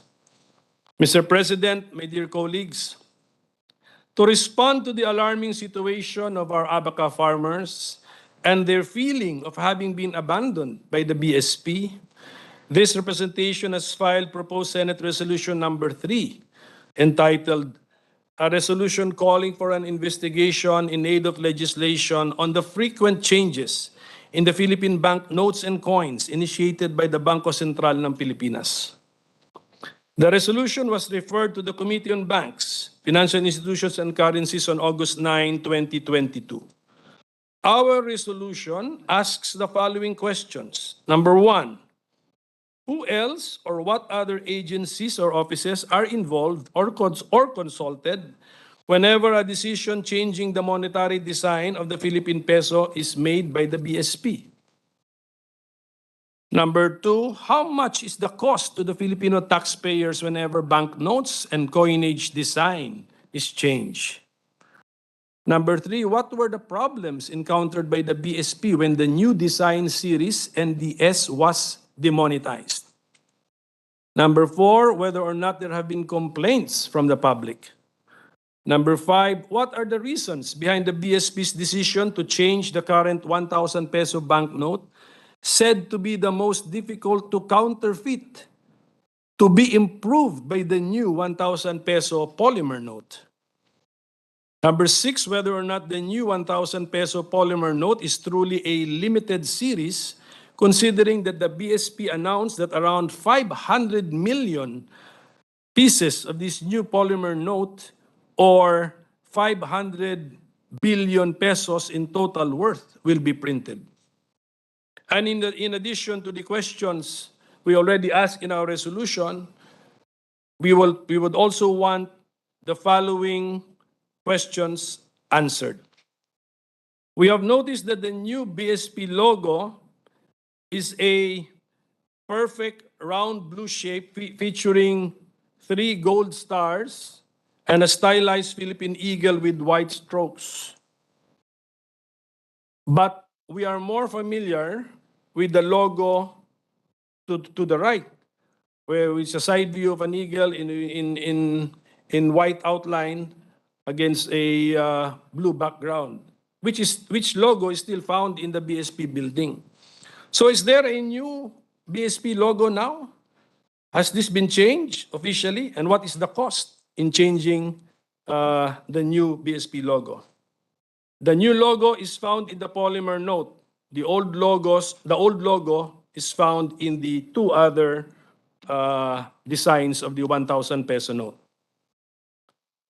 Are polymer notes more durable than abaca notes? Are polymer notes more hygienic? Some say it will be more hygienic, but only if you give the polymer note a bath once in a while, like it's a pet. Are we going to change all the national heroes and historical personalities with a flora and fauna design or some other design? Will the printing of polymer notes render the BSP's existing multi-billion peso worth of printing machines useless and idle? When we finally decide to shift to polymer notes, will banks need to replace their counting machines and ATMs so that the new notes can be accommodated?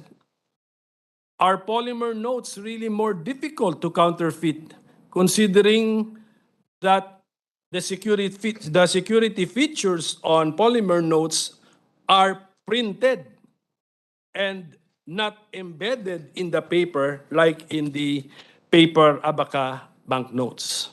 So, Mr. President, there is really a need to inquire into the reasons for the BSP's seemingly arbitrary and hasty decisions. They have changed our banknotes design. They have taken out the abaca in favor of plastic. We, legislators, and the public at large have been generally taken by surprise. There is a lot of opacity in the entire process of decision-making in these matters. The BSP cannot be left to itself as if it is a republic unto itself. Legislation on these matters will therefore definitely be beneficial to the state. So with this, I urge the Committee on Banks, Financial Institutions, and Currencies to prioritize the committee hearings on this particular matter. So thank you very much, Mr. President and my dear colleagues, for your time and attention. Senator Pia Cayetano, recognized. This is the Minority Leader. Thank you, Mr. President. Lipat ka.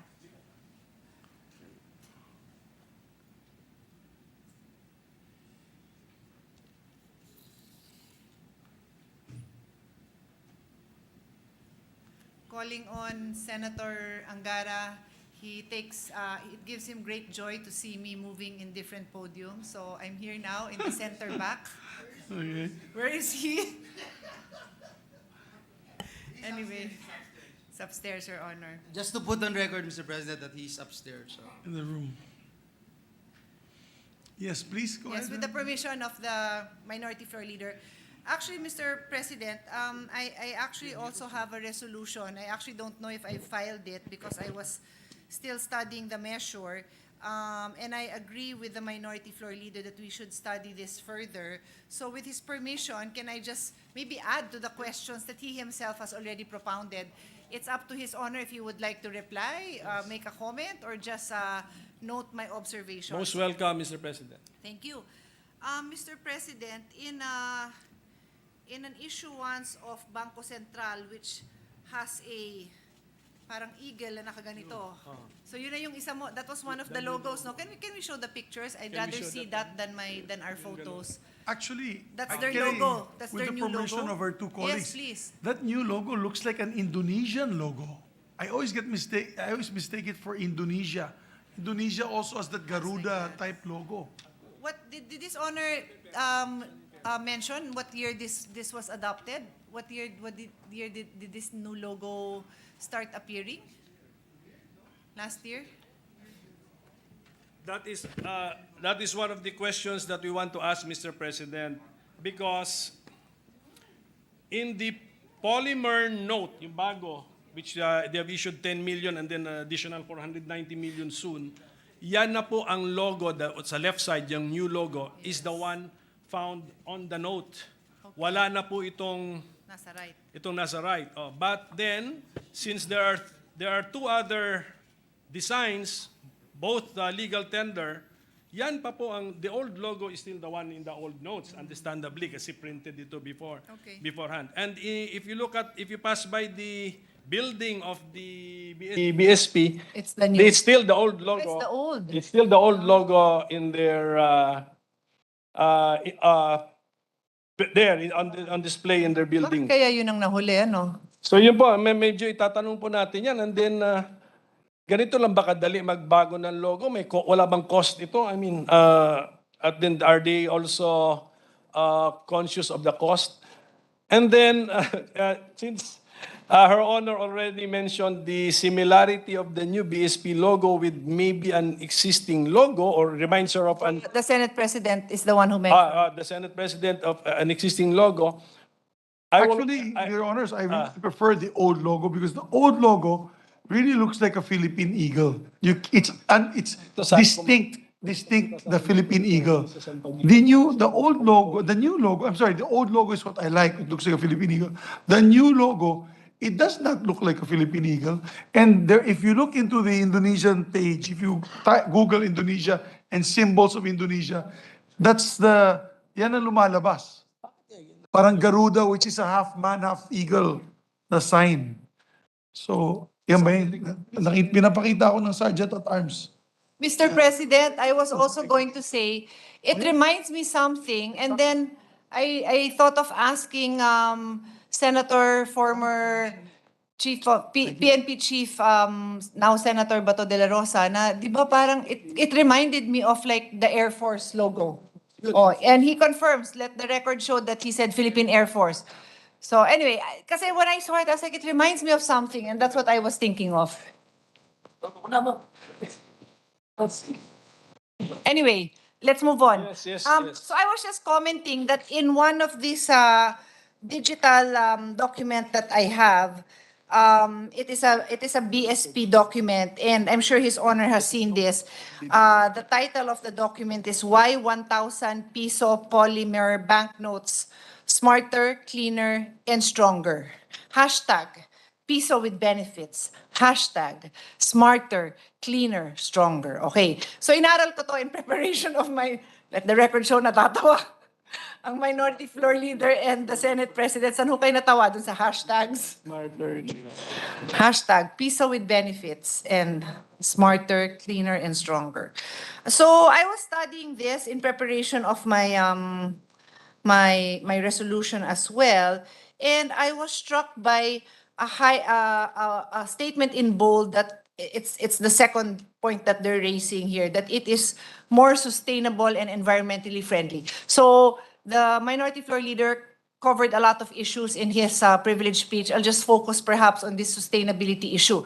So of course that caught my attention, no? As, sustainable, bakit siya sustainable? So sabi dito, polymer banknotes have a smaller carbon footprint because it requires lower water and energy usage for production and cause less environmental toxicity. So I would like that validated, no? I'd like to validate it, no? I take it for what they say, but His Honor is saying yes, no? We want to validate yes, this. During the committee hearing, we better confront the BSP with their own words and their own claims. Kasi plastic nga po ito eh. So between a biodegradable material and the plastic, polymer, How did it non-biodegradable, become? how do you reach such a A conclusion? conclusion, yes. So it reminds me, Your Honors, all of you here will remember when the discussion on less or no plastic started. It started when I was a new senator. Not a very popular issue then because nobody could imagine that we would even think of banning plastic. And now in the last Congress, we have already passed a law on the producer's responsibility, extended producer's responsibility. But at the time that I chaired the Committee on Environment, parang napakaliit ng awareness on the damage of plastics, or maybe, less awareness and very little information. So then a few years later, our colleagues, His Honor might recall that cities started coming up with their own ordinances banning the use of plastic. In fact, in the city where I reside, in Muntinlupa, they came up with such an ordinance.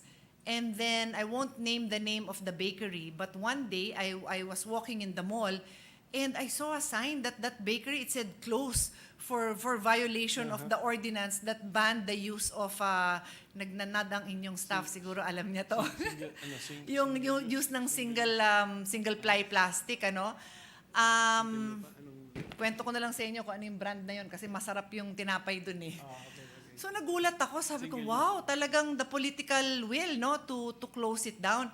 But I've always had a problem with that issue because for me, Your Honor, without accompanying awareness campaigns, no, kung wala kang bit-bit na reusable bag, anong gagawin mo? Tapos nauso din po sa, I will explain why this is relevant, no, to the discussion, if it's not obvious already. There were malls and department stores that came up with gimmicks, no, I'm sure they meant well to promote the use of reusable bags. Parang it's like every Friday, use a reusable. But you cannot develop a habit that way. If you read self-help books on developing good habits, a habit is a habit. You have to do it daily. So how will you remember to bring your bayong or reusable bag if every Friday lang yan required sa'yo na gamitin, di ba?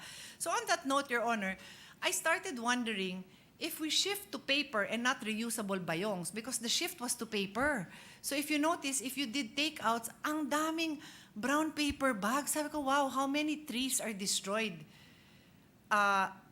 with our intention of doing away with plastic when really the solution would have been reusable bags.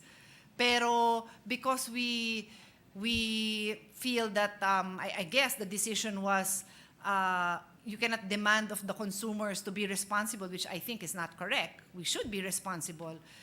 Eh di, ang nangyari, you're making the seller provide paper instead. So this is the argument. This is the analogy I'm trying to make. So in the discussion of paper versus plastic, ang binaban natin is plastic bag. Yes, gamitin ng reusable, but clearly, I'm seeing so many used paper. Dito naman, I'm likening the paper to abaka kasi may similar treatment. I'm not an expert. We can ask these questions during the hearing. Pero may use din maraming use ng tubig to produce paper I've done a paper making class. You use water. And that's what they're saying here na gumagamit ng tubig and energy. There is less water and energy used to produce these polymer bills.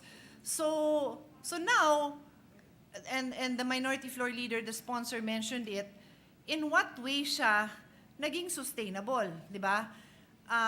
Okay, they claim na gumagamit ng less water and energy, so that makes you think, okay, that's a good thing. But the end result is a plastic product. And when we talk about use of plastic bags, we don't want the plastic bags, right? So, sa usaping magbitbit ng bag, ayaw natin ng plastic bag. Pero sa usaping pera, mas gusto natin yung plastic na pera. So ako, I'm just trying to say, bakit ganon? Ayaw natin ng plastic bag, mas gusto natin ng paper bag, pero ngayon, ayaw natin ng abaka na papel na pera, abaka na pera, gusto natin yung plastic na pera. So gusto ko lang maintindihan yun because may science naman po yun. And I know His Honor is a scientist, di ba? May science yan Napakagandang tanong nga po. At saka kaya nga din ako nagpaikot ng sample para mahawakan po ninyo. Alin doon ang mukhang fake? So sa kanino, even yung trust yung trust mismo sa paghawak mo sa pera, iba ang pakiramdam May isa ron, akala mo fake Pero yun na pala yung totoo. Yun na yung Ay, hindi naman sa totoo, yung bago. Lahat sila totoo, pero yun ang ipapalit na magiging final version sana ng ating 1,000 peso note. Which feels like it's fake. Yes. So, dagdag ko na lang yung nandito sa dokumentong to, no? Sabi dito, a Bank of England study estimated a reduction of up to 53% in greenhouse gas emissions upon their shift to polymer banknotes from paper banknotes. So I'm assuming na yan ang ginagamit nila na study dyan. Again, ibalik ko yung sinabi nga na itong paggamit ng polymer is, I guess, cleaner and more environmentally friendly. Kasi sabi na it lasts 2.5 times longer than paper banknotes. Pahingin pera, testing ko yan. Gastusin ko yan, tingnan ko kung... Mag-react po ako dyan, Mr. President. Meron pa nga nagsasabi 3 times longer Pero merong kulatilya May in a joking manner Pag hindi mo gamitin. Pag hindi mo gamitin, it will last 3 times longer. Pero pag gamitin mo na, normal wear and tear na tinutupi, gano'n, ayun na. Then, objectionable handling na yon. It will not last even twice as long or even as long as the Paper. paper Abaka. abaka. So, yun. So, parang gano'n na, theoretically speaking, meron if you're just to admire it from a distance. Pero actually, Mr. President, ang akin naman gustong pag-isipan natin is this. Let's assume, for the sake of argument, na accurate yun. It's 2.53 times more durable. And then what? Kasi yung abaka, I'm assuming it's a natural product. So parang natural yan na masisynthesize sa biodegradable, di ba? So hindi siya additional garbage para sa atin. This one, so sige, it lasted longer, but what happens to the end product? That's why nga ayaw natin ng plastic, di ba? Kasi matatambak yan. So you'll have piles of unrecognizable bills na i-retire. Pero saan dadalhin yan pagka-retire? Saan ibabaon yun? Because that is always what the environmentalists say. Mr. President, siguro kung may hearing, matanong natin, anticipated kong sagot dyan masyado pang maaga pag-isipan saan sila. Kasi kaka-introduce pa lang. But dalawa lang yata ang possible. Ilalagay sa landfill, pagkatapos of course i-disable as a, burahin ng mga marking siguro. Or maybe incineration, which is hindi rin natin gusto. The Senate President's willing to accept recycling. I can recycle it for them. Ayun. All that money. At least alam na natin kung saan natin pwedeng gawin. Kung Anong gagawin request natin? ng projects Yun lang ang kay Senator problema. Bato, ako pwede yung sa recycling of money paper. Anyway, Mr. President, I think I will, I can end on that note, Mr. President. Focus lang naman ako sa sustainability. So, if there's no one else who will interpolate, inunahan ko na yung Majority Floor Leader, I'm just going to say, can you also include the Committee on Sustainable Development? Because I want to look at it from a sustainable side also. Thank you. Yes. Thank you, Mr. And- President. Thank you, Minority Floor Leader. And in support of the good gentleman from Cagayan de Oro, May Silingan, number one, I agree with you. We should continue using our abaca. I don't even know why we're using, to be honest, it's a waste of our resources that they're using these new polymer notes. I think we should be using our abaca products. I totally agree with the Minority Floor Leader. And if you want, if you wish, Your Honors, we can all come out with aside from the investigation that will be held by the Committee on Banks and Sustainable Development Goals, we can also come up with a Senator's Sense of the Senate resolution. I think everyone is convinced we should continue using our abaca. It is indigenous. And so I will support any motion by the Majority Floor Leader later, and all the members possibly as proponents, to come up with a resolution appealing or asking the central bank to go back to its use of abaca, to support the abaca industry. Pwede yun. Yes, so, yes, Yeah, I Senator actually just forgot Cayetano. to say something, Your Honor.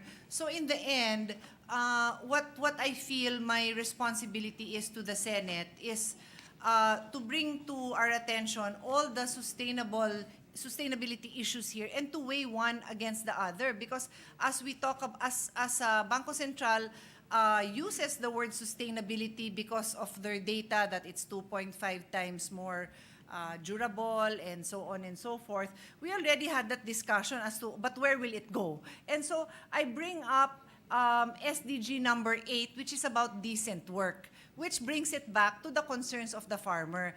I noted that may sagot ang BSP na something like it only affects less than 1% of the production. I won't go into that, Your Honor. My point is, it does still contribute to the work and the abaca production, but it is nga integrally tied to our identity, So how can you put a sustainable number to that, no? I mean, unless it is the worst of the worst, then maybe it's something we can think about. But it's still a natural product. Yun naman din yung sa akin. So it's something that we should take seriously, Your Honors. Thank you. Yes, I totally agree with our colleague, with the permission of the Minority Floor Leader. It's tied to our identity. And I do not know why we have polymer notes. They said para magmukhang Euro. Hindi naman tayo Europeans. At wala naman tayong production of plastic also because we are not an oil-producing country. So we're importing all the polymer. So I am with the Minority Floor Leader 100%. And so maybe we can appeal during the budget deliberations on the departments that are involved. Yes. We can also ask them to continue with these focus on abaca production for our banknotes. And Mr. President, if the plan is to replace all, kasi 1,000 lang to pinag-usapan natin but the other banknotes with the polymer material, then definitely it will now be more than the present percentage of abaca produced which will be affected. Kasi that is the plan yes, mga may wala na yatang 20, yung 50, 100. And it is difficult for the record. It is difficult, Your Honor, to keep, because I don't have a wallet, so I keep my banknotes in my pocket. So naka-fold yun. Correct. 4 na fold yun. Lalabas ko nga. Papakita. Yan. Naka-fold yun, naka-fold na 4 na beses yan. So, yung polymer note, I don't think is conducive to that type of, ito. Yan, yan. And it will not live up to the expectation that it polymer. will last 3 Ah, times baka pa to. longer than the paper banknote.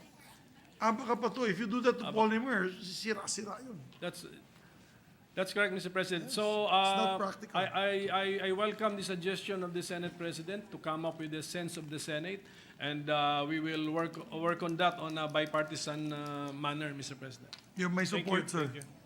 Majority Leader. Yes, Mr. President. I would just like to join the discussion on this particular issue if the distinguished minority leader would yield to some just 1, 2, 3 questions, Mr. President, clarificatory questions. Yes, Mr. President. Thank you, Mr. President. Mr. President, first of all, at the onset, we like to thank and commend our minority leader for bringing into light one of the most important industries and our top agricultural export, which is abaca, Mr. President. We'd like to associate ourselves and with the privileged speech of our dear colleague, and we express our full support to our local abaca farmers. I remember when this came about, I was asked to comment on this particular issue.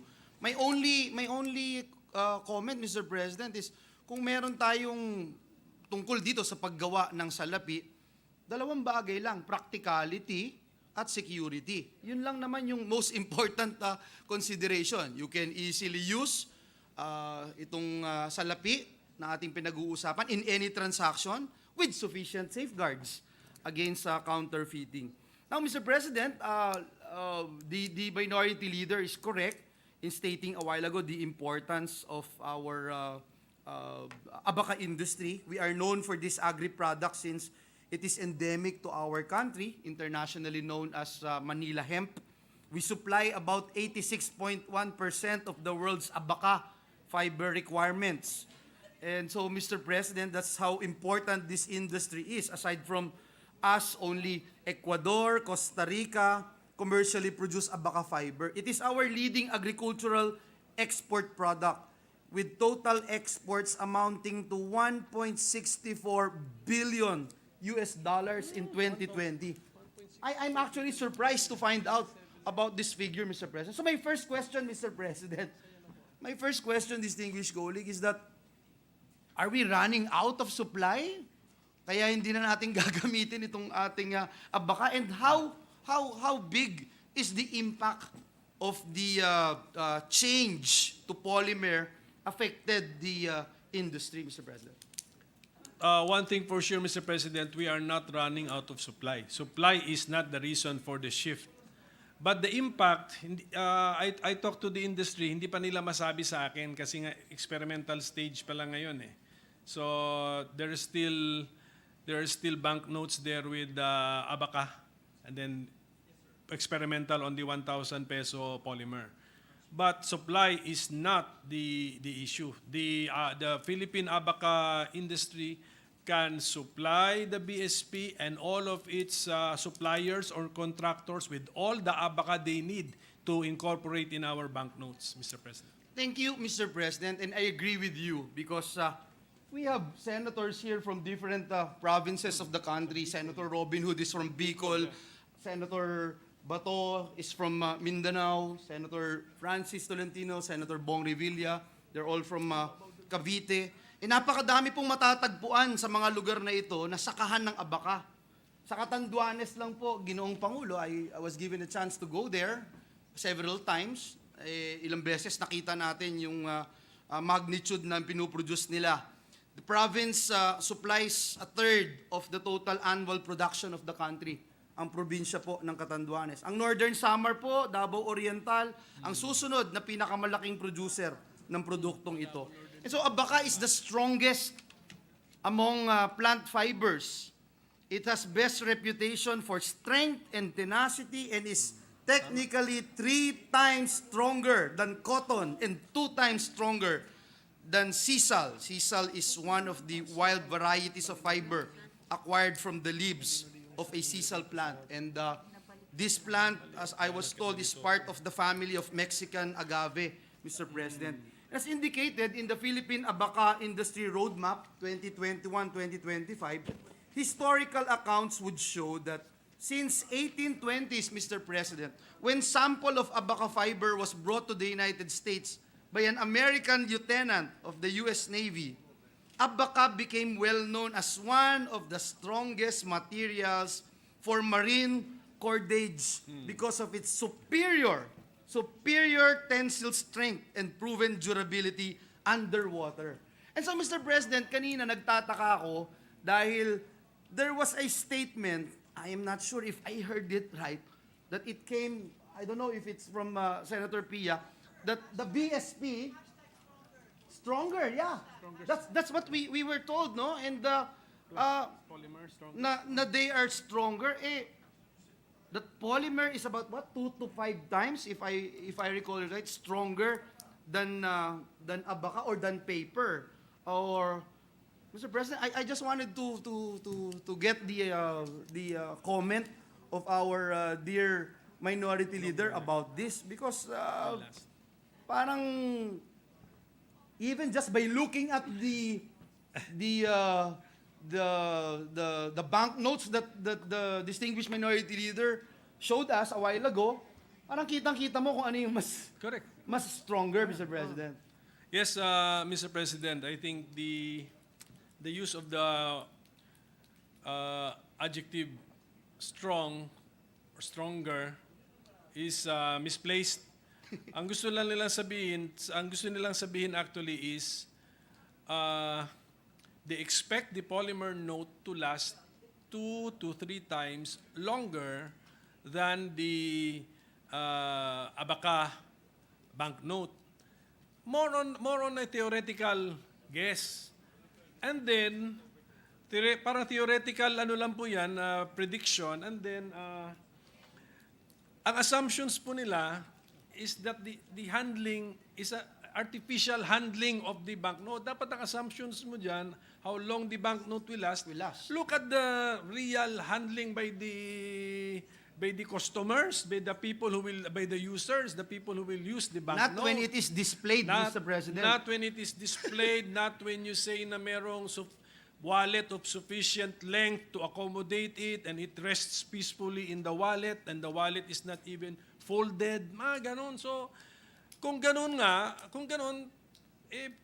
ibigay na natin, 3 times kung ganon. But that is not the world. I mean, when you make representations like this, take into account actual world conditions, actual world situations, yung situations on the ground, kung how do Filipinos, i-situate pa nga natin Filipinos pa mismo, how Filipinos handle their paper currency. Yes, Mr. President, and that's why a while ago, my first, the premise of what I'm talking about, when you consider the importance of these banknotes, laging practicality and security, di ba? Mr. President, I'm not sure kasi yung unang lumabas ito, sinasabi pag finold na ito, etc., mawawala na yung visa, etc. Hindi ko na alam kung ano yung updated version, ano na yung ginawa nila, yung security, sinasabi nila, yung security features daw, dun lang pwedeng malagay sa polymer, etc. Is it possible to prevent, Mr. President, counterfeiting by improving the embedded security features of the bill? There are some security features which are embedded in the paper or chemically infused in the paper. So which you can only do for paper. For paper? Oh, but for plastic polymer notes, hindi pwede. So that's why, as I've mentioned earlier, all security features are by way of printing if it's polymer. Samantalang on paper, I believe you're more flexible. You can incorporate security features in the printing. You can incorporate security features in the paper while preparing the paper. I am not an expert, Mr. President. I have to say that, but I think just using common sense, we will be able to find out what would be best for us, Mr. President. Anyway, Mr. President, I don't want to belabor this particular issue. If our colleagues would like to ask some questions, I just want to put on record, Mr. President, that Abaca is part of our cultural heritage, Mr. President. We need to protect, preserve, and promote this particular industry. We need to invest in more research and development, enhance and broaden Abaca and farming-related training courses, also being offered by TESDA, introduce new technologies in production, processing, and in treatment of plant diseases, and provide greater support for our Abaca farmers, Mr. President. We need to put their needs front and center because of their important contribution to the economy and because millions of Filipinos rely on this product for their livelihood. And having said that, Mr. President, again, I would reiterate what our Senate President made mention a while ago. I am in full support if we can come up with a resolution, a sense of the Senate, to ensure, Mr. President, that we are protecting our Abaca industry without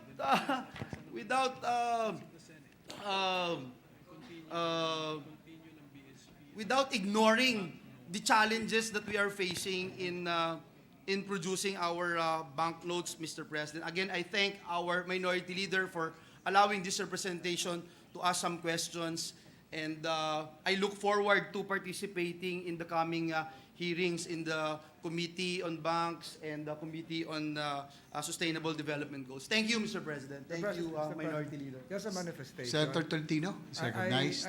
I joined the Minority Leader in raising some concerns relative to recent actuations of the Bangko Sentral ng Pilipinas.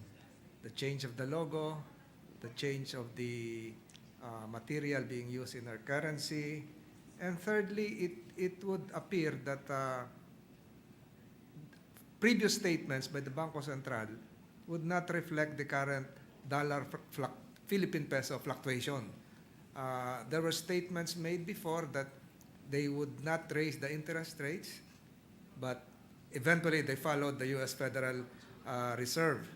And then, Mr. President, the Bangko Sentral ng Pilipinas, I was informed a month ago, was one of the only two central banks in the world which withdrew from an agreement that would push forth digital currency. At the last minute, the Bangko Sentral withdrew. So, if any investigation would be forthcoming, Mr. President, it should be widened to include the recent actuations of the Bangko Sentral that has affected the lives of ordinary Filipinos. Ang lawak na po nito, Mr. Hindi lang po usapin ito ng Abaca. Pinag-uusapan namin ni Senator Robin Hood dito kanina, para sa Pilipino, importante, meron din pananalapi. Subalit yung paghawak ng pananalapi, depende sa proseso na pagpapatakbo ng Bangko Sentral ng Pilipinas. So, I joined the good Minority Leader in calling for an investigation that would involve the Bangko Sentral in explaining recent activities, not just the polymer issue, but two more issues: the recent decision relative to the interest rates, and the recent decision to withdraw abruptly from an agreement that would involve digital currency. Thank you, Mr. President. Thank you, sir. Thank you, Senator Tolentino. Majority Leader. So, Mr. President, this representation would like to thank our colleagues, Senator Pia, Majority Leader, Senate President, Senator Tolentino, and everyone who made some interventions after my privileged speech. The point of Senator Tolentino can be accommodated, Mr. President, because what we do is we refer the privileged speech plus the interpellation and the manifestations to the committee. So, yung topic man, even if hindi siya topic ng privileged speech, but topic naman siya ng intervention, ay kasama na po siya sa referral sa committee. Do I get a confirmation from our Senate Secretary if that's the case? Yeah. Yeah, do we have? Okay, so the Senate Secretary is nodding his head. So thank you, Mr. Senate President. Thank you, Majority Leader. Majority Leader. Yes, thank you, Mr. President. At this juncture, I move that the speech of Senator Coco Pimentel, our Minority Floor Leader, and all the manifestations and interpellations thereon be referred to the Committees on Banks, Financial Institutions, and Currencies, and Sustainable Development Goals, Innovation, and Futures Thinking. And so move, Mr. President. Is there an objection? There being none, motion is carried. Mr. President, I move that we take up additional reference of business. So move, Mr. President. The Secretary is directed to read the reference of business. Messages from the House of Representatives. Letter from the House informing the Senate that 26 September 2022, it passed the following House bills in which it requests the concurrence of the Senate. House number 4125, introducing administrative tax reforms, amending sections 21, 22, 51, 56, 57, 58, 77, 81, 90, 91, 103, 106, 108, 109, 110, 112, 113, 114, 115, 116, 128, 200, 235, 236, 237, 245, and 248, and adding sections 312, 313, and 314 of RA 8424 as amended.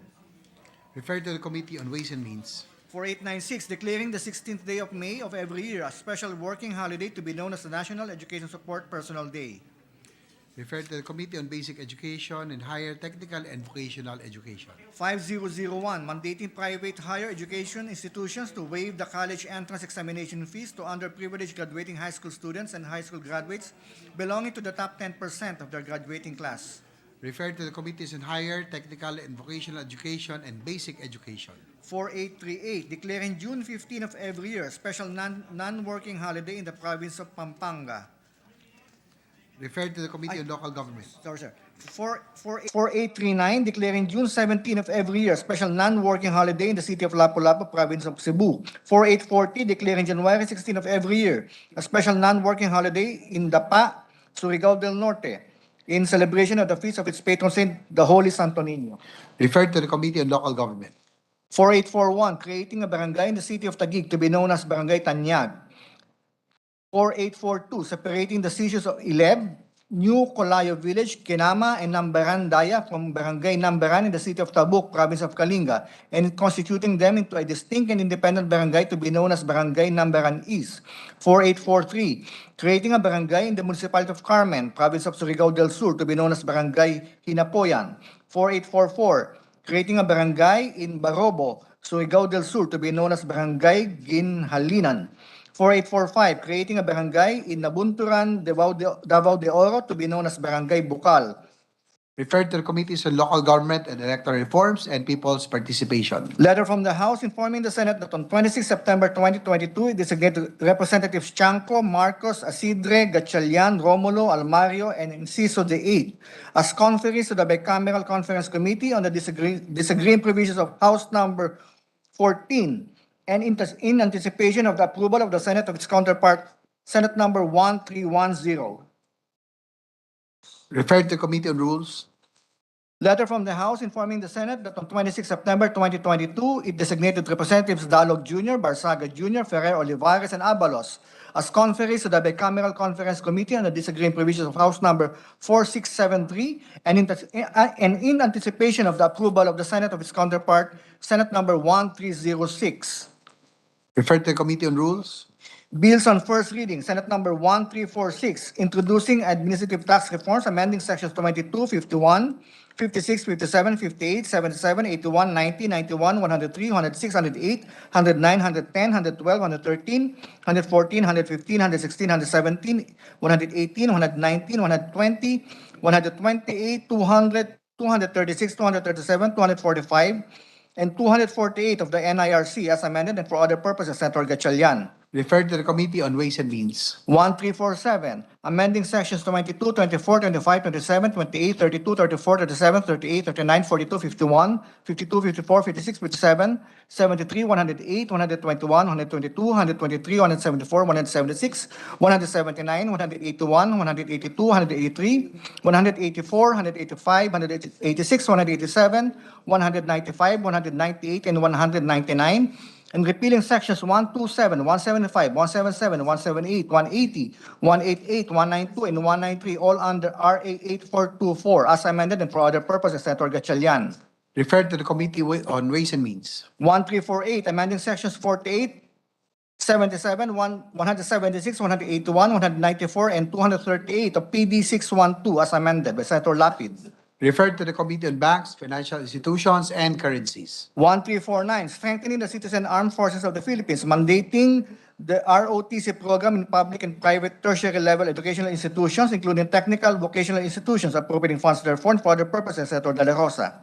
Referred to the Committee on Higher, Technical, and Vocational Education, National Defense and Security, Peace, Unification, Reconciliation, and Finance. 1350, institutionalizing an emergency medical services system, creating for the purpose the National EMSS Council, and appropriating funds therefore, Senator Ontiveros. Referred to the Committee on Health and Demography, Local Government, and Finance. 1351, establishing the Philippine Entrepreneurs Academy and appropriating funds therefore and for other purposes, Senator Lapid.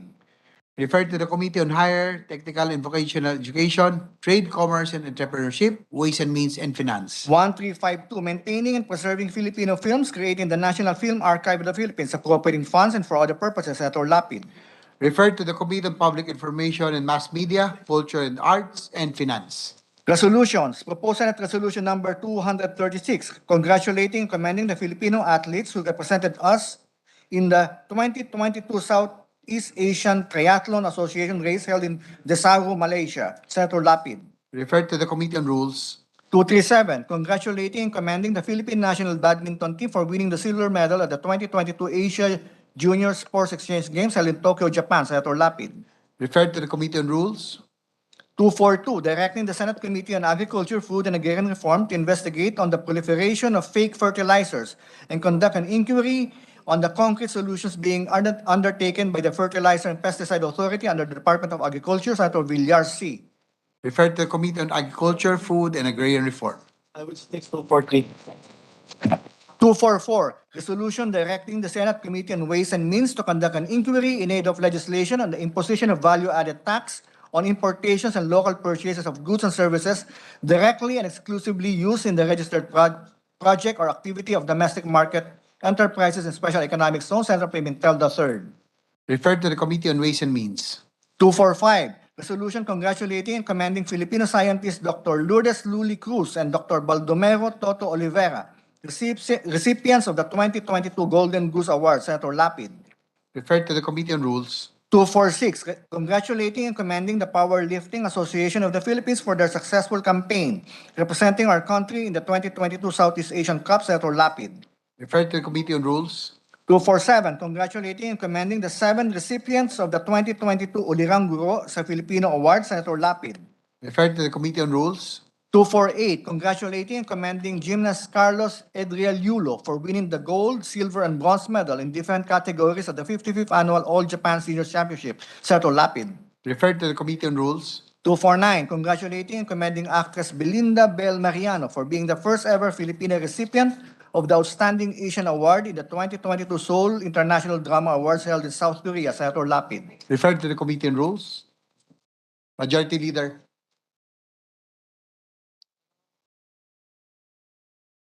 Thank you, Mr. President. Mr. President, pursuant to Section 18 of the Rules of the Senate and upon the instruction of the Chairperson of the Committee on Health and Demography, Senator Christopher Lawrence Go, may I just manifest for the record the creation of a subcommittee on amendments to Republic Act Number 11223 or the Universal Healthcare Act with our presiding officer, Senator J.V. Ejercito, as chairperson. The subcommittee shall take up Senate Bill numbers 160, 335, 644, 723, 770, and such other bills which may be referred to the Committee on Health amending Republic Act Number 11223. I so manifest, Mr. President.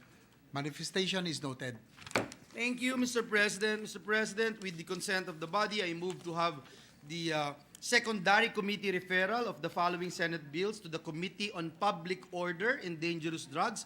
Senate Bill number 1281, the Anti-Online Gambling Act. And Senate Bill number 63, Anti-Online Gambling Act. I so move, Mr. President. Is there an objection? There being none, the motion is approved.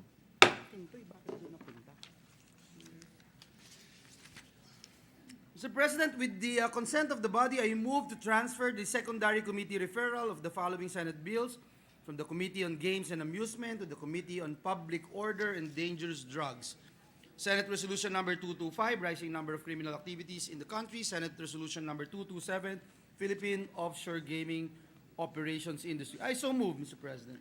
Is there an objection? There being none, so transferred. Mr. President, with the consent of the body, I move to transfer the committee referral of proposed Senate Resolution number 229. This is the resolution expressing the sense of the Senate of the need to evaluate the existence of Philippine offshore gaming operators, POGOs, in the country in light of the social costs that outweigh the reported economic gains from its operations, from Committee on Rules to Committee on Ways and Means and Committee on Public Order and Dangerous Drugs. I so move, Mr. President. Is there an objection? There being none, the motion is approved.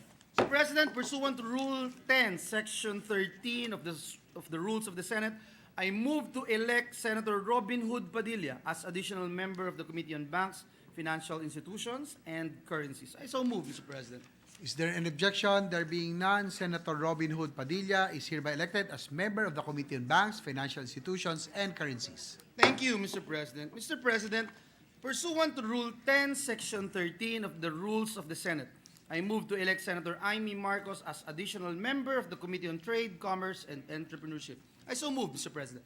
Is there an objection? Hearing none, Senator Amy Marcos is hereby elected as member of the Committee on Banks, Financial Institutions, and Currencies.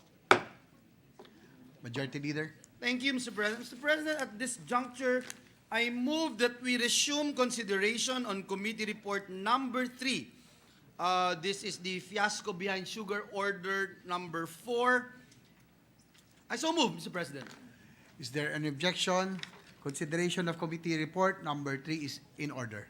Mr. President, the parliamentary status of this measure is that we are in the period of interpellation. I ask that we recognize the sponsor of the measure, the chairperson of the Blue Ribbon Committee, Senator Francis Tolentino, and to continue with this interpellation, our Minority Leader, Senator Coco Pimentel. Senator Tolentino and Minority Leader Senator Coco Pimentel is recognized. Thank you, Mr. President. This is actually, I will start my interpellation, Mr. President. Not a continuation. Right? Yes. Sorry. Mr. President, yes, this is the very first time that our Minority Leader would interpellate on this committee report submitted to the body. Thank you, Mr. President. So with the permission of the sponsor, Mr. President, if I may commence Willingly, Mr. President, although the entire work for the day has taken its toll on my intellectual framework at present, I'm ready, Mr. President, to answer questions coming from our distinguished Minority Leader from Cagayan de Oro. But allow me, Mr. President, first to commend our sponsor, the chairman of our Blue Ribbon Committee, for the way he handled the hearings. It was very organized. Even the physical setup was novel, something new, which helped. The physical setup also helps facilitate the flow of the hearing and of the arguments. And we thank him for giving this representation. And I've also noticed my fellow member in the minority, Senator Risa Ontiveros, all the time that we needed to ask questions, cross-examine, and of course make manifestations regarding this hearing on the so-called sugar importation fiasco. But unfortunately, Mr. President, we have read the 70-plus page 75-page committee report. It's a well-written report. Unfortunately, we cannot agree with all of its recommendations and all of its findings. But we agree with a lot of the findings therein also, Mr. President. So let me start with the things we agree on, Mr. President, so that we can start on a positive note, and then maybe after a few minutes we can end on a positive note also, Mr. President, by suspending the interpellation before we reach the contentious issues, Mr. President. Given the lateness of the hour, I know the sponsor will understand what I'm trying to say, Mr. President. So, Mr. President, since the Blue Ribbon Committee hearing is of two natures. One, it's in aid of legislation, and the other nature is finding or pinpointing accountability should there be any. So, dun muna tayo po sa una, which is the in aid of legislation part, and the, saan mas start the page? Yung page niya. And the committee report starts with, anong page? Okay. Gives its policy proposals starting on page 54. 54 ba? 54 and the following pages. And if I am to summarize, these are the remedial measures and legislations recommended in the committee report. Number one, the need for more transparency and accountability. Number two, expand the SRA board with additional members to represent key sectors. Number three, amendment on the power of the SRA to reclassify under Section 11 of RA 10659. Number four, review the country's importation policy. And number five, full funding of the SIDA law. This representation wants to make it of record, Mr. President, that we have no issue. Can I bring the name of the minority? The minority has no issue with the five remedial measures, legislations, and policy proposals of the majority report. We thank the good minority leader for expressing the non-issue statement relative to the recommendations, and during our proposed period of amendment, I might add that one thing that was not included here is to limit the tenure of officers in charge to just 2 months or 60 days. And that should likewise apply to all OIC positions, except for those in the uniformed service commands, Armed Forces, PNP, but that would be the recommendation. The OIC should just stay for 2 months. So thank you for that advance information, Mr. President, that an amendment will be forthcoming. But as far as remedial measures, legislation, and policy recommendations are concerned, I hope that the good sponsor, the chairman of the Blue Ribbon Committee, has also gone over the minority report and looked at our four, because on pages 16 to 17 of the minority report are found the four policy recommendations of the minority. And let me elaborate on them, Mr. President. Number one, for the President to appoint a full-time Secretary of Agriculture.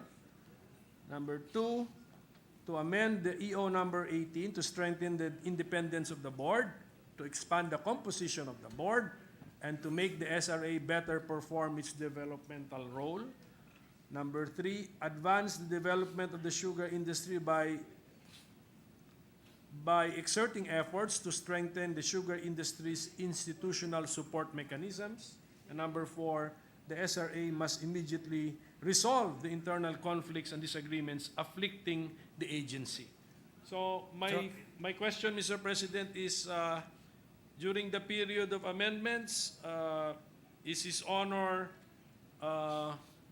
open to the idea of also accommodating the recommendations found in the minority report? Definitely, it's almost the same, Mr. President, except for the first, which would probably involve a presidential prerogative because the concurrent DA secretary is the president himself. Yes. And this has precedent, Mr. President, if I may add for the record. This happened likewise during the time of President Gloria Macapagal Arroyo. During the initial years of President GMA, she acted as the DA secretary for I don't know how many months. So precedent has been established here. And during the time, again, for the record, during the time of President Marcos, the Vice President was Fernando Lopez. Fernando Lopez was the concurrent, the Vice President was the concurrent Agriculture Secretary. Yes, Mr. President. We are not contesting the fact that this has happened before. President, Yes. for a president to become also acting cabinet secretary of a department Or a Vice President. or a vice president, yes. But the particular proposal in our minority report is that we call on the president to now appoint a full-time secretary of agriculture. So I'm just exploring the frame of mind of the good sponsor on where we can agree, because when the time comes during the period for amendments, is the good sponsor open to amending the majority report to accommodate the four policy or remedial actions, recommendations found in the minority report? Definitely, Mr. President, insofar as they are congruent to the majority report, except for the first, which this representation mentioned, which might conflict with the need to respect a co-equal branch of government's decision. If the head of the executive, the chief executive himself, would want to assume the position of any office within the executive branch, and he feels it more convenient for him to act in that way, knowing the agricultural situation. My question here now is: are we now dwelling and encroaching into the executive branch's prerogative? Yun lang po. Baka naman magkaroon ng conflict doon sa respeto sa decision ng co-equal branch of government. Yes, that's why it's phrased that we call on. We call on. So it's like it's a sense of the Senate, parang ganun din. And then, Mr. President, if the forthcoming amendment to the majority report is that an OIC should serve only for at most 60 days, then aren't we saying the same thing? That No, after 60 days, the President should already appoint a regular secretary? The President is not an officer in charge. The President here is is acting in a concurrent capacity. So, being the chief executive and all the entire executive branch and bureaucracy is under him, he just assumed a position in a concurrent capacity as acting secretary, which is different from an officer in charge. An officer in charge has no direct administrative, sans that appointment as OIC, oversight, supervision over that office which he holds in an OIC position. An OIC perhaps is more of an ad hoc position. You assume that position as a placeholder while an official has yet to be vetted upon and determine when that permanent official would take place or assume position. So it's different. There's a difference between one who is in an acting capacity, concurrent capacity, and an officer in charge. Thank you for that clarification, Mr. President. But precisely, we are trying to learn some lessons from this fiasco. And how did it happen, or why did it happen? Because the President wants to be The acting acting secretary secretary. of the Department of Agriculture. But being the President, your attention is being pulled to all different directions, sides and angles, etc. That you would really need to appoint your eyes and ears for the department, and that would be the OIC, as Your Honor mentioned. So we will be back. We could possibly be back to the same scenario. We could be repeating the same difficulties, the same challenges, and come and encounter fiascos, other fiascos in the future. That is why the call of the minority is for the President to already appoint his Secretary of the Department of Agriculture. But Mr. President, I was just explaining our position. But if the answer of His Honor is that the majority report cannot be amended anymore to accommodate such a recommendation from the minority and found in the minority report, is there a way that we can shorten the entire process, not amend the majority report in such a way that it may counter some of its own findings, but accommodate the point of view of the minority? So for example, if we could agree, if His Honor is agreeable to this, that we make the minority report an integral part of the committee report. It does not become the committee report. It is a part of the committee report and appears after the signatures of the majority members who approve the committee report. Mr. President, I think I mentioned last time that I cited, for the record, some lines from Ridix, which is a supplement to our Senate rules and in most rules. And the line that I cited is this, which I reiterate: a so-called minority report of a committee is not in fact a report, but is the views of certain minority members of the committee. So in terms of terminology, it might be a minority report, but again, it is reflective of the view of certain minority members. But I recognize, Mr. President, what the good minority leader is saying. Would perhaps to rephrase your question, correct me if I'm wrong, would it matter if we just make the minority report as part of the committee report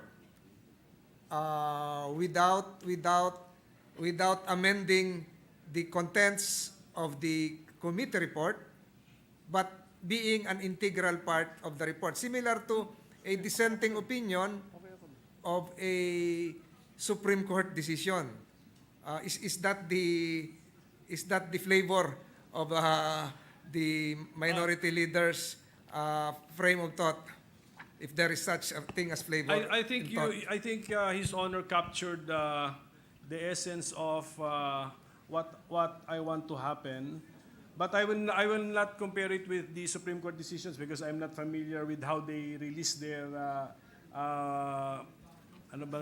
decision, and then maybe concurring and dissenting. So what I'm after is that when a copy of the Senate Blue Ribbon Committee report on the so-called sugar fiasco is given to a government entity like the Ombudsman or the Office of the President or to COA or even to media,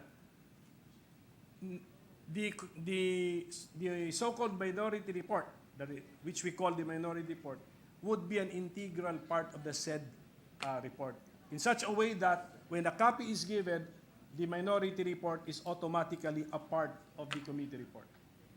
So the question That is all I'm after, Mr. President. Yes. If His Honor is amenable to that, then that I think will shorten the process that we are trying to follow, Mr. President. Before I make a reply, Mr. President, the minority leader having been a Senate President before, in your recollection, Your Honor, has this been done before, or are we treading on an uncharted grounds that would set a precedent? If this has been done before, perhaps I would immediately say yes. But if this is something novel but will not violate the rules, perhaps I can grudgingly say yes likewise, because as far as I can recall, a dissent, and I'm now speaking for you, with all due respect, Your Honor, a dissent is a for courts, to paraphrase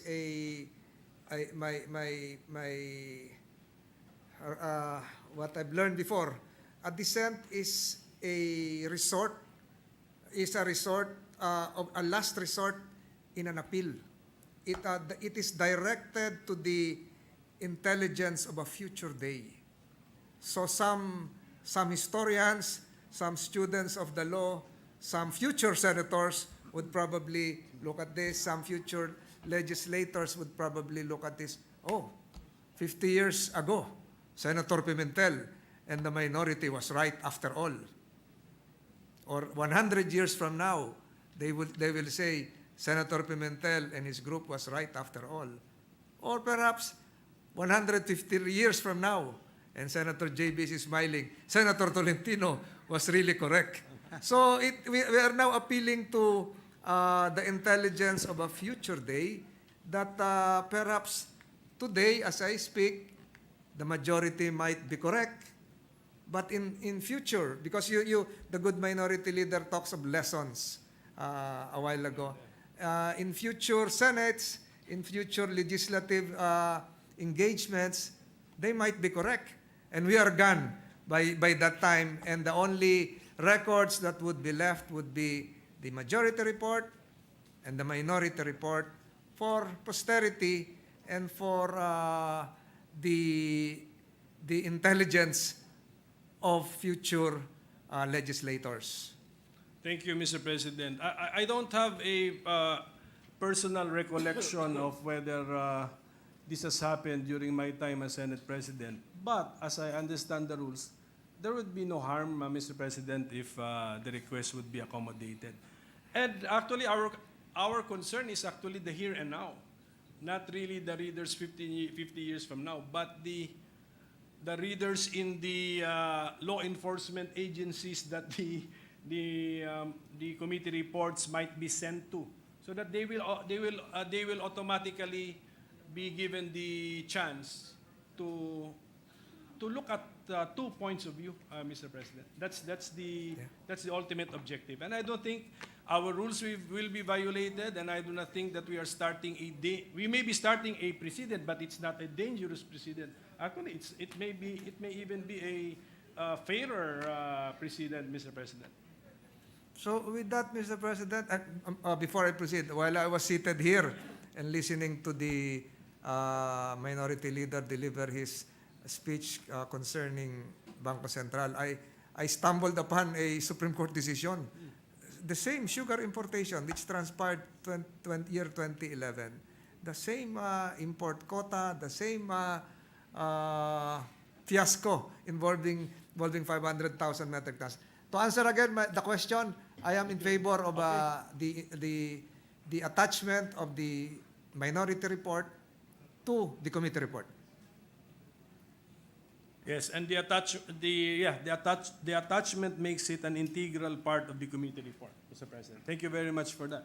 The attachment, can you repeat that? The attachment makes it an integral part of the committee report. The two will not be separated henceforth, Mr. President. Yes. So thank you for thank you for that, Mr. President.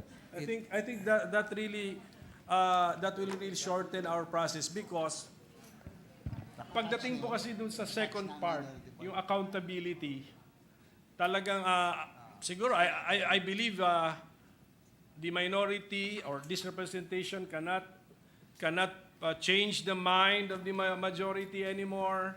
And likewise, the minority also, we maintain that the four personalities, the key personalities, did not have any criminal intention or it should not be investigated for any criminal infraction or liability. That is also our position, hindi na rin po magbabago. So, instead of endlessly debating about it, na para na rin tayong Supreme Court, na hindi naman tayo Supreme Court. So, this is, I think, a happy compromise, Mr. President. We are, kung hindi man ito nangyari before, we are starting a virtuous practice in our chamber, Mr. President.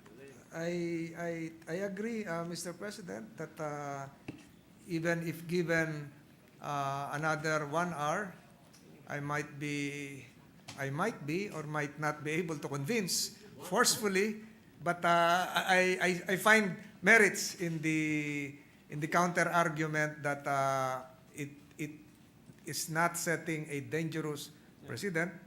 And again, I go back to my previous reference to we are now appealing to the intelligence of the future day. For the information of the minority leader, the Senate Secretary has informed me that it has happened before that the minority report is attached to the majority report. Yes, whose time? May we know whose time, Mr. President? During the Dengvaxia fiasco, it was attached. Dengvaxia. Yes. Dengvaxia. Yes, as Senator De La Rosa wants to be recognized. Yes, Mr. President, with the permission of the good sponsor and the interpellator, the good minority leader, Mr. President, I just would like to interject something, Mr. President, that I don't want to destroy whatever agreement that you have established between the two of you. But, Mr. President, I just would like to put it into record that klaruhin lang natin that the minority report remains as a attachment to the majority report. Because for me, being a member of the committee, I did not sign the minority report. I signed the report of the committee, being a member of the majority. Just putting it into the record, Mr. President. Thank you, Senator De La Rosa. Likewise, it's in our Senate rules of the Senate. The report, together with any concurring and or dissenting opinion, shall be filed with the Secretary of the Senate, who shall include the same in the next order of business. Yes. Thank you, Mr. President. Yes, and likewise, Mr. President, I was just informed that even the rules of the Blue Ribbon provides that any dissenting members may signify his dissent in writing. So it speaks of a dissent. And there is one word which I would like to introduce now, seriatim. Seriatim is a separate opinion of various members. But again, the majority prevails. So not to confuse this favorable discussion, which would end on a high note because this is our last day in session before going on a recess. I agree that the minority report can be an integral part of the committee report. Correct. I appreciate the reading of the two rules, one in the Senate rules and one provision in the Blue Ribbon rules. But these are not actually entirely applicable to the situation at hand. Pero nagka-agree na po kami, and I think this is a virtuous setup actually that we are entering into. The Senate President, I think, will will approve this. So, then, Mr. President, ganito na lang mangyari since we are, because of this agreement, Disagreement? because of this agreement, we are actually we are going to save a lot of time. We will no longer debate on the question of accountability. But since we will still go to the portion of the amendment period, The committee amendments. committee amendments and individual amendments. Yes. Although this representation has dissented from the majority report, I have found some entries therein which could stand some improvement if His Honor will allow during the period for amendments that Definitely. this representation stand up and point out what entries we can improve on, because I think there's a wrong citation of a legal provision, or there is a better legal provision more applicable to the situation. I think what this representation found out was the omission of the XXX, which resulted in a different answer being quoted. There should have been an XXX that should serve as the barrier for the succeeding answers coming from. I think that's your answer, Your Honor. At any rate, Mr. President, we will submit in writing to His Honor, because That would facilitate because the- also the citation of Section 4B of the anti-agricultural smuggling law may not be entirely accurate. Republic Act but I will- 10845. we will submit in writing plus our observation or argument. It's up to the sponsor now if he wants to, to pursue the amendment. So that will be after the congressional break, Your Honor. Yes. So I think, Mr. President, with the agreement, there's no more point in this representation pounding on our minority report, disagreeing with our sponsor, because we have agreed to agree that the points of view, the various points of view in this chamber will always be respected and presented to outside fora simultaneously at the same time to be fair or fairer to everybody. So thank you, Mr. Sponsor. Thank you. Thank you, Minority Leader. Senator Ontiveros wants Definitely, to. the views coming from the minority are recognized and reflective of the not just of the sentiments of the minority, but the sound reason and wisdom, which I referred to a while ago, might be in the future day be the intelligence of the future day. Thank you, Mr. President. Thank you to the Minority Floor Leader as well. Madam Deputy Minority Floor Leader, Senator Risa Ontiveros. Salamat kaayo, Mr. President. Just a quick manifestation in relation to signatures and dissent, just to make of record and very clearly that I signed the committee report in order that the chair may sponsor it on the floor, noting that I dissent. So just for clarity, for the record, Mr. President. Okay. And I join That's my correct. minority leader in appreciating that we may, with the help of the chair, have begun a virtuous cycle or a virtuous new process or tradition here in the Senate. And salamat din for that beautiful reference to the intelligence of a future day. Yes, thank you. Salamat kaayo, Mr. President. Thank you, Mr. President. And to remind the minority again, tomorrow at 9 a.m., we have a Blue Ribbon Committee hearing scheduled. What topic, Your Honor? I think that's the laptop deal, Mr. President. So again, I thank the minority leader for his very considerate stance in this period of interpellation. Salamat po, Mr. President. Maraming salamat sa inyong dalawa, sa ating minorya, and of course to the chairman of the Blue Ribbon Committee. Majority Leader, Thank you, Mr. President. Mr. President, kakain na ba tayo? Joke lang. Ano ba? Nakakabahan. Hindi, meron pa yata. Yeah, meron pa Mr. yata. President, I move that we suspend consideration of Okay. Committee Report number 3. So move, Mr. President. There be no objection. Committee report number 3 suspended. Mr. President, with the permission of the body, we take this privileged speech up. I ask that we recognize, Mr. President, the distinguished gentleman from the province of Camarines Norte, Senator Robin Hood Padilla, to Our deliver distinguished gentleman, his, speech. Senate, Thank you, our ating kapatid na si Senator Robin Hood Padilla is recognized. Sir. Maraming salamat po, Ginoong Pangulo at sa ating pinunong mayorya. Katunayan, napakasarap na pong itapusin sana ang araw na to sa napakagandang ganap at masyadong mapayapa ang naganap. Ngunit pagpasensyaan nyo na po at ito po'y akin ng itutuloy. A'udhu billahi minasyaitanir rajim. Bismillahirrahmanirrahim. Alhamdulillah rabbil alamin. Bismillahi wassalatu wassalamu ala rasulillahi. Ginoong Pangulo, aking mga kasama sa lupon na ito at siyempre po sa atin pong mga kasama din sa Senado de Republika ng Pilipinas. Assalamualaikum warahmatullahi wabarakatuh.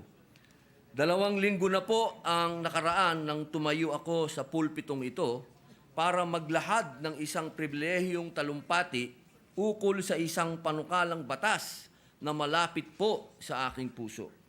Batid ko po na isang kapabayaan kung hindi ko po maibabahagi sa inyo ang kabuuan ng aking mensahe. Lalo na pong hindi natin gustong malingat sa tunay na layunin ng ating panukalang batas na isaligal ang compassionate use ng medical cannabis para sa karapat-dapat na makatanggap po nito. Kaya naman po, tulad ng pumukaw at gumising sa aking isip, nais ko po ikintal sa inyong kamalayan ang salaysay nila Julia Dominic, Julia at JJ. Ilan lamang po sa libu-libong umaasa sa ating panukala. Si Julia Dominic kunanan po ay na-diagnose na may seizure disorder noong siya ay 1 taong gulang pa lamang. 10 taon na po siyang labas-pasok sa ospital. Araw-araw, aabot na 6 na po. Uulitin ko po, 60 times ang kanyang seizures. Umabot na po ng 6 na klase ng gamot ang kanilang sinubukan. Ngunit, hindi pa rin tuluyang makontrol ang kanyang seizures. Grabe din po ang side effects ng mga gamot na ito tulad ng allergies at pancreatitis na mas nakadaragdag pa ng pasakit ni Julia Dominic. Kilalanin din po natin ang 8 taong gulang na si Julia Mapakliofas. Ipinanganak po na mayroong problema sa brain development.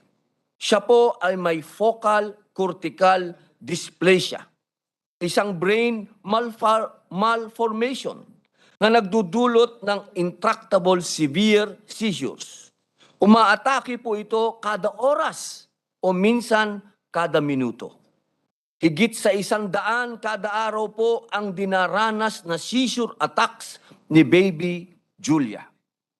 Nasubukan na po ni Julia ang hindi bababa sa 11 anti-epileptic drugs. Ngunit sa kasamaang palad, walang nagawa ang mga gamot na ito.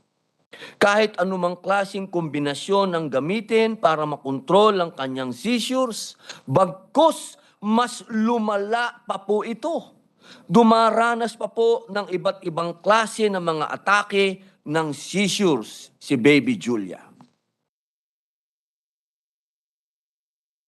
Sanggol pa lamang po si Butch JJ Mofer Algas Vargas ay ilang synthetic anti-seizure medications na po ang kanyang nasubukan.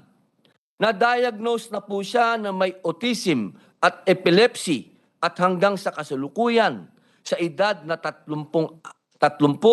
araw-araw pa rin ang kanyang seizure attacks na umaabot sa 3 hanggang 5 kada araw. Si Julia Dominic, Julia at JJ, kasama ang kanilang mga magulang, ang ilan lamang sa bumubuo ng Philippine Cannabis Compassionate Society, isang institusyon na nagsusulong ng institusyonal na access at paggamit ng medical cannabis para sa kapakanan ng lehitimong pasyente. Araw-araw po silang dumaranas ng pasakit ng kondisyong medikal. Araw-araw ay nangangamba para sa kanilang buhay. Araw-araw, ang nais lamang po nila ay maibsan ng pasakit na kanilang nararamdaman. Ang pasakit na dala nito sa kanilang pamilya. Ang tanging hiling po nila ay pagkakataon at panahon para lumaban para sa kanilang buhay. Ang hiling po nila, abot kaya at abot kamay na medical cannabis. Ginoong Pangulo, hindi po tayo magsasawang bigyang linaw at ulit-ulitin ang benepisyong medikal ng cannabis. Bilang halimbawa po, sa ilan lamang mula sa libo-libong scientificong pag-aaral, hayaan ninyong ibahagi ko po sa inyo ang ilan sa mga ito. Sa medikal na kondisyon na pinapayagan ng Thailand Ministry of Public Health, ang medical cannabis may strong evidence o malakas na medikal na patunay na malaki ang benepisyo nito sa intractable epilepsy, neuropathic pain, hilo at pagsusuka dulot ng chemotherapy at multiple scoliosis. Samantala, ang medical cannabis ay sinasabing mas mabuti po kumpara sa mga pharmaceutical drugs sa usaping effectiveness, side effects, safety, addictiveness, availability, at presyo. Maaari mas cost-effective o abot kaya rin ang medical cannabis bilang alternatibong gamot sa multiple scoliosis, spasticity, Dravet syndrome, at neuropathic pain. Bilang patotoo po sa scientificong benepisyo ng medical cannabis para mapawi o maibsan ang chronic at neuropathic pain ng mga pasyente, pakinggan po natin ang paliwanag ni Dr. Zaid Muhammad Ali mula sa Mailoma, Canada. So there are actually no recorded deaths from the use of cannabis itself. So when you now take cannabinoids into the system, one, they go up to the brain and stop that flow of bad information or information of pain. And two, it goes to the inflammatory system and it downregulates the inflammatory system. And inflammation, we know, releases a bunch of chemicals that cause you to sense pain, to feel pain, and makes the pain worse, especially neuropathic pain. So by doing this in a twofold manner, what you've done is you've decreased the central nervous system's interpretation of the pain. You've also decreased the inflammation in the peripheral system. So overall, you're diminishing the amount of pain. But also think about this. There are significant other advantages here. Why? Because we know, for example, that some of the receptors in the brain work on anxiety areas. So it's an anxiolytic. It calms you down. So it's nothing like being in pain, gets you all ramped up and anxious, but a cannabinoid can go in there and work on that system as well to create less anxiety. Mas lumalawak rin po ang mga pag-aaral sa gamit ng medical cannabis.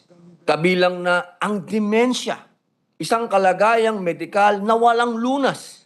Ang demensya po ay tumutukoy sa isang hanay ng mga sintomas at senyales na nauugnay sa progresibong pagkasira ng takbo ng ating pag-iisip na nakakaapekto sa pang-araw-araw na gawain. Isang uri ng demensya ang Alzheimer's disease. Kaugnay po nito ang neuropsychiatric symptoms na karaniwan sa lahat ng demensya.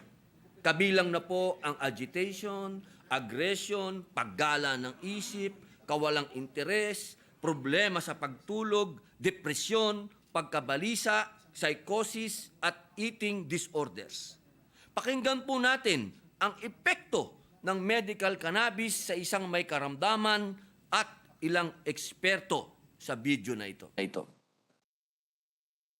It was really an overnight miracle. Fazil and Faraj Shaban's mother Tagreed was also diagnosed with Alzheimer's. As her symptoms worsened, doctors put her on antipsychotic drugs. She was already in a very fragile state, and these drugs came in and they literally destroyed her, whatever she had left of her. The brothers convinced family members to let them try CBD. Their mother's personality returned.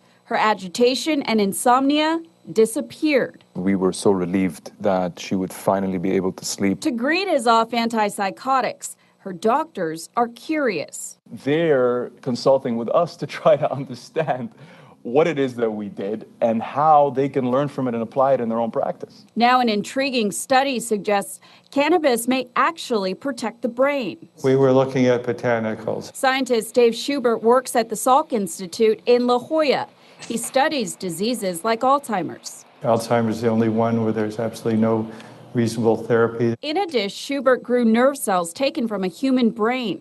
They were altered to produce high levels of a toxic protein linked to Alzheimer's. The protein, amyloid beta, builds up within the neuron, causing inflammation and killing it. So inflammation is a major driving force. Schubert found cannabis cleared away the toxic protein. It stopped the inflammation and allowed the brain cells to survive. It's a very important discovery. Dr. Michael Weiner is an Alzheimer's researcher at the SFVA Medical Center. This is a very promising area of research, and it should be a Marami po sa atin, hindi man sa kasalukuyan, ay magkad na rin. At kasabay nito ay siguradong tatamaan ng mga sakit sa kasukasuhan. Ang pamamaga, paninigas at pananakit ng mga buto ay ilan lamang po sa 100 uri ng arthritis. Ano po ang masasabi ng mga siyentipiko sa benepisyo ng cannabis sa arthritis? Panoorin po natin.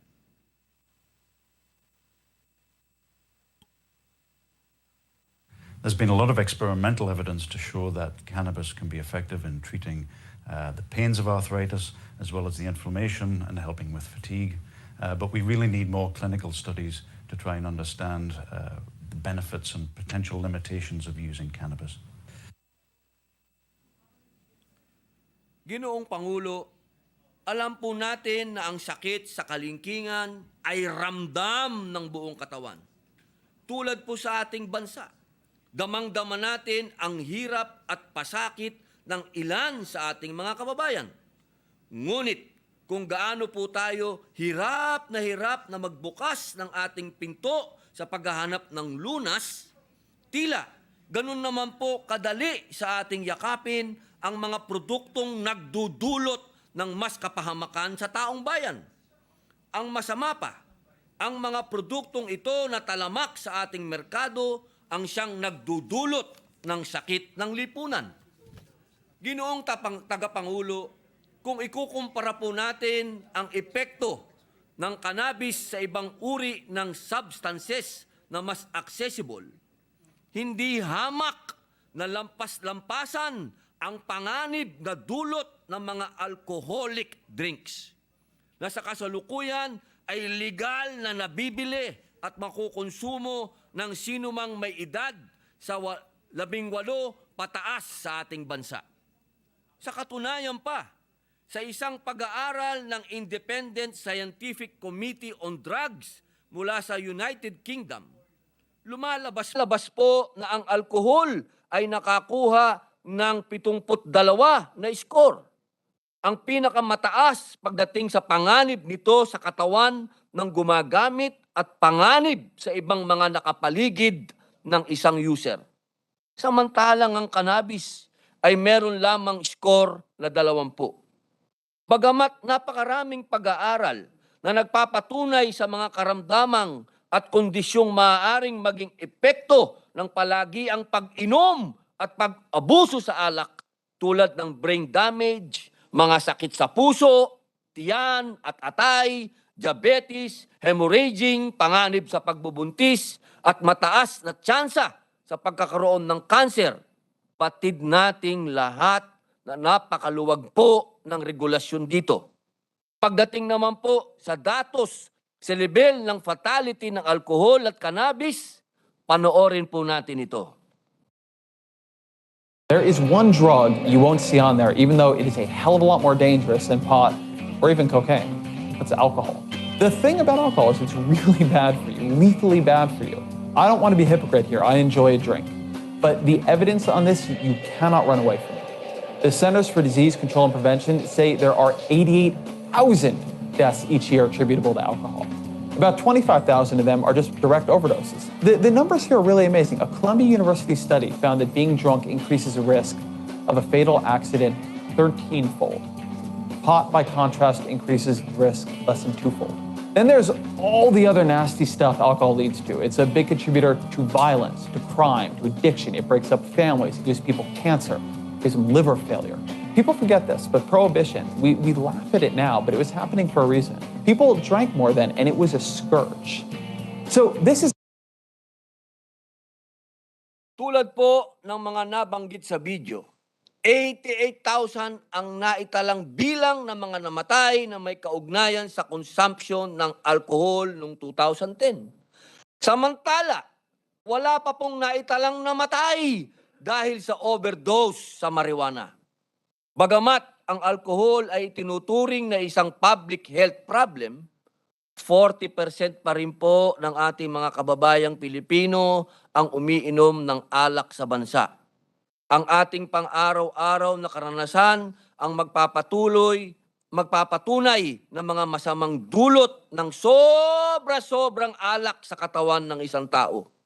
Sabi nga po ng National Council on Alcoholism and Drug Dependence Incorporated, malaki rin ang papel na ginagampanan ng alkohol sa komisyon ng mga krimen at iba pang mga problema ng lipunan. Kaya naman po ang aking panawagan, kung nagawa nating buksan ang ating mga isipan sa mga produktong ang layunin lamang ay panglibangan, bakit hindi po nating gawin sa mga produktong may benepisyong medisinal? Hindi ko po nais na magtonong siramplaka, pero hindi rin po tayo magsasawang ulit-ulitin at bigyang diin ang benepisyo sa ekonomiya na ating maaani kasabay ng pagbubukas ng pinto sa medical cannabis.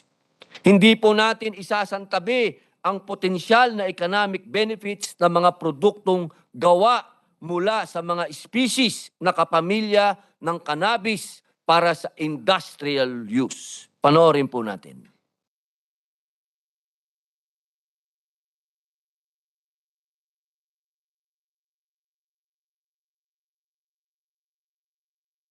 Nawala ang audio. Sa katunayan, ang paglilinang ng cannabis para sa industrial na gamit ay nagsimula pa noong 4000 BC nang madiskubre na maaaring gamitin ang non-psychoactive na parte ng halaman sa paggawa ng mga halos 25,000 na iba't ibang produkto tulad ng papel, pera, lubid at tela at iba pa. At sa mga pinakakilala ay ang hemp o cannabis sativa, isang halaman na kabilang sa pamilya ng mga Cannabaceae, Cannabisian cousins kung ituring ang hemp at marijuana, pero hindi po sila iisa. Sa loob ng napakahabang panahon, ang hemp ay pinaniniwalaang bahagi na ng buhay ng mga sinaunang tao bago pa man umusad ang sibilisasyon. Ang kultibasyon ng hemp upang gamiting sangkap sa paggawa ng tela ay sinasabing nagsimula pa noong Iron Age sa pagitan ng 12,000 BC and 600 BC. Na kumalat pa sa Mediterranean na bansa sa Europa noong Christian era at sa iba pang bahagi ng kontinente noong Middle Ages. Ang mga unang naging pangulo ng Estados Unidos na sina George Washington at Thomas Jefferson po ay nagpatanim din ng hemp. Naudlot lamang po ang malawakang gamit nito noon sa lupain ng Amerika dahilan sa mga kakulangan ng sapat na teknolohiya, kompetisyon at siyempre propaganda. Sa loob ng milenya, ang halaman na ito ay kinilala bilang pinagmumulan ng matibay na mga hibla ng tela. Ngunit ang mga psychoactive na katangian ng cannabis sativa ay nagpahirap sa mga magsasaka na maka-access sa pakinabang na pananim na ito.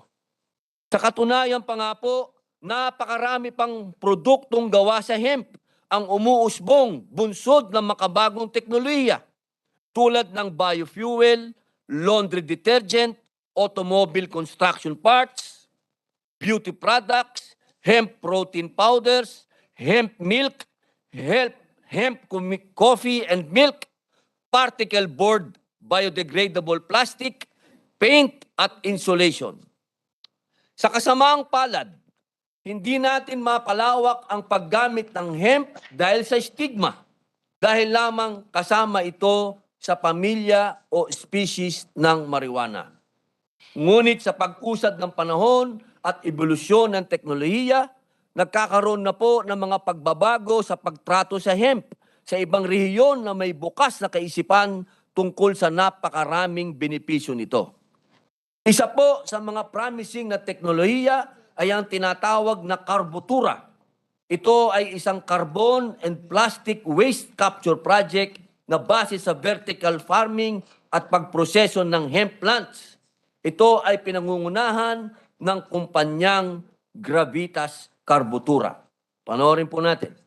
Sa tampok na video, idinatalye kung paano magiging posible ang posibleng pag-convert ng hemp upang maging graphene at diamond. Ang graphene po ay isa sa mga material na ginagamit sa iba't ibang industriya tulad ng electronics, bioengineering at energy. Bukod sa ekonomikal na benepisyo ng karbutura, tinuturing din ito bilang isang climate resilience innovation sapagkat nakakabawas po ang bagong proseso na ito ng carbon emissions. Sa makatwid, kung magkakaroon lamang po ng pagkakataon ang mga ganitong uri ng teknolohiya, nasisiguro kong malaki ang magiging tulong nito sa pag-unlad bilang isang bansa. Noong nakaraang linggo po ay nadaanan at nabasa ko po sa isang liham na nalathala sa Philippine Daily Inquirer patungkol sa legalisasyon ng medical cannabis mula sa perspektibo ng isang lisensyadong pharmacist na nagngangalang Miss Teresa Bandiola mula po sa Quezon City. Ang totoo po, ako po ay nagagalak na malamang nagiging daan ang advokasya ng iyong lingkod upang mabuksan ang talakayan, palitan ng kuro-kuro at debate patungkol sa legalisasyon ng cannabis para sa compassionate use. Siksik din po sa mga kasaysayan at mga pag-aaral ang artikulo. At kaisa po tayo sa punto ni Ms. Bandiola na kinakailangang siguraduhin na magiging patient-oriented at research-oriented ang magiging implementasyon sakaling maipasa po ito bilang isang batas. Gayun din ang pagsiguradong magiging maigting ang regulasyon at pagbubuwis sa medical cannabis. Kung susumahin po, wala po tayong talo dito, mahal na Pangulo. Bagkus, napakadami po nating makukuhang benepisyo. Ginoong Pangulo, 10 ng ating mga kababayang higit na nangangailangan ng access sa medical cannabis, sana po ay naipahatid ko po sa inyo ang mensahe ng ating panukala. Nais ko pong iwan sa lahat ang ilang palaisipan. Gaano pa po karaming pagkakataon ang ating palilipasin? Hanggang kailan pa po natin isasara ang ating pinto para sa medical cannabis, samantalang bukas tayo sa iba pang nakakapaminsalang produktong panlibangan lamang?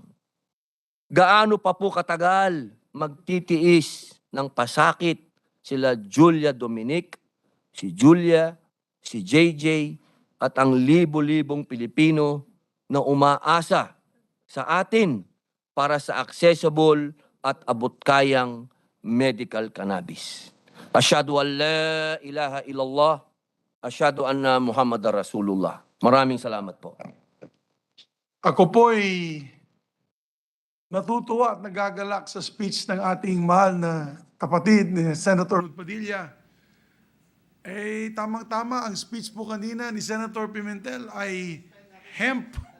So yung pera natin, pwedeng cannabis hemp. Ang problema dyan, baka pag pinold nila, hit nila yung pera natin. Maubos yung pera natin. At kung meron pong ebidensya na yung cannabis ay magdadagdag ng buhok sa mga walang buhok, may study nun. Pangulo, meron po. Meron study. Opo. Cannabis oil. Opo. Ay, may matutuwa sa atin dito sa Senado. Pag Opo, may napakadami pong... Ang katotohanan po niyan, mahal na Pangulo, yung pong tibay, kung naalala niyo po sa kasaysayan, meron po tayong Manila hemp. Opo. At yan po yung katulad po ng abaka. Kaya po kanina, doon po sa talumpati ng ating kagalang-galang na minority leader, Yes. tunay po na ako po ay natutuwa sapagkat parehas po ang tibay ng abaka at ng hemp. Ayan. Opo. Huwag na po natin tanggalin pa to kasi yung nasa harap ko parang gusto na rin nilang tikman yung produkto mo, Senator Padilla. Kaya medyo gutom na po lahat. At, pero ako'y sumasang-ayon dyan. Alam niyo po bakit, Senator Padilla? Dahil yayaman ang probinsya ko. Ang bukid nun. Magiging bilyonaryo po yan. Bagay po itanim. Wala na po kaming pinyahan. Yan na lang ang itatanim namin doon pag ito po'y naging legal. So, Majority Leader. Thank you, Mr. President. I know a lot of people, a lot of our colleagues would like to ask and interpolate the good They're all gentleman. very interested, Mr. President. But Kaso, in the- kaso, Mr. President, dalawa na tingin ko sa inyo eh. Mukha na ba akong pagkain? Yes. Well, Okay. Mr. President, a lot of our colleagues spoke to this representation and they're all very interested to ask some Yes. questions. But due to the lateness of the hour, Mr. President, I move to suspend consideration on the privileged speech of Senator Robin Hood Padilla. I so move, Mr. President. Yes, before we act on that, again, congratulations to Senator Robin Hood Padilla. And ako, I believe in its medical uses. Maybe we can give an open mind to this and discuss this when we get back after the break. The motion is approved. Thank you, Mr. President. Just two minor, just two administrative matters, Mr. President. Pursuant to Section 18 of the Rules of the Senate, and upon the instruction of the Chairperson of the Committee on Health and Demography, Senator Christopher Lawrence Go, may I just manifest for the record the creation of the following subcommittees to be chaired by Senator Pia Cayetano. Subcommittee on Center for Disease Control and Prevention to tackle Senate Bill numbers 12, 195, 544, 600, 679, 825, 1039, 1113, 1163, and all other bills which may be referred to the Committee on Health and Demography covering the same topic. And number 2, Subcommittee on Medical Reserve Corps to tackle Senate Bill numbers 88, 255, 892, 1017, 1120, 1131, 1180, and all other bills which may be referred to the Committee on Health and Demography covering the same topic. I so manifest, Mr. President. We take note of the manifestation. Mr. President, to clarify, for clarity lang, Mr. President, I move to elect Senator Amy Marcos as additional member of the Committee on Trade, Commerce, and Entrepreneurship. I so move, Mr. President. There are no objection. Hearing none, motion's approved. Senator Amy Marcos is hereby elected as member of the Committee on Trade, Commerce, and Entrepreneurship. I think everyone is waiting for this motion, Mr. President. Yes. And Absolutely. before I do the motion, Mr. President, I just want to put on record our sincerest thanks and gratitude to all the employees and staff of this great institution. And we also would like to commend our Senate President for being so hardworking, so compassionate in ensuring that this institution will live up to its promises. Maraming salamat, Ginoong Pangulo. Mr. President, I move that we adjourn the session until 3 o'clock in the afternoon of Monday, November 7, 2022. Before I move for the adjournment, I would just like to ask my colleagues before they leave for one photo opportunity, as this is our first break of this Congress. Again, maraming salamat to my dear colleagues and our Secretariat for all the hard work that you do every day. Mabuhay po kayong lahat. There being no objection, the session is adjourned until 3 o'clock in the afternoon, Monday, November 7, 2022. Mabuhay po tayong lahat, mabuhay pong Senado. Thank you, Mr. President. Thank you, dear colleagues. Thank you.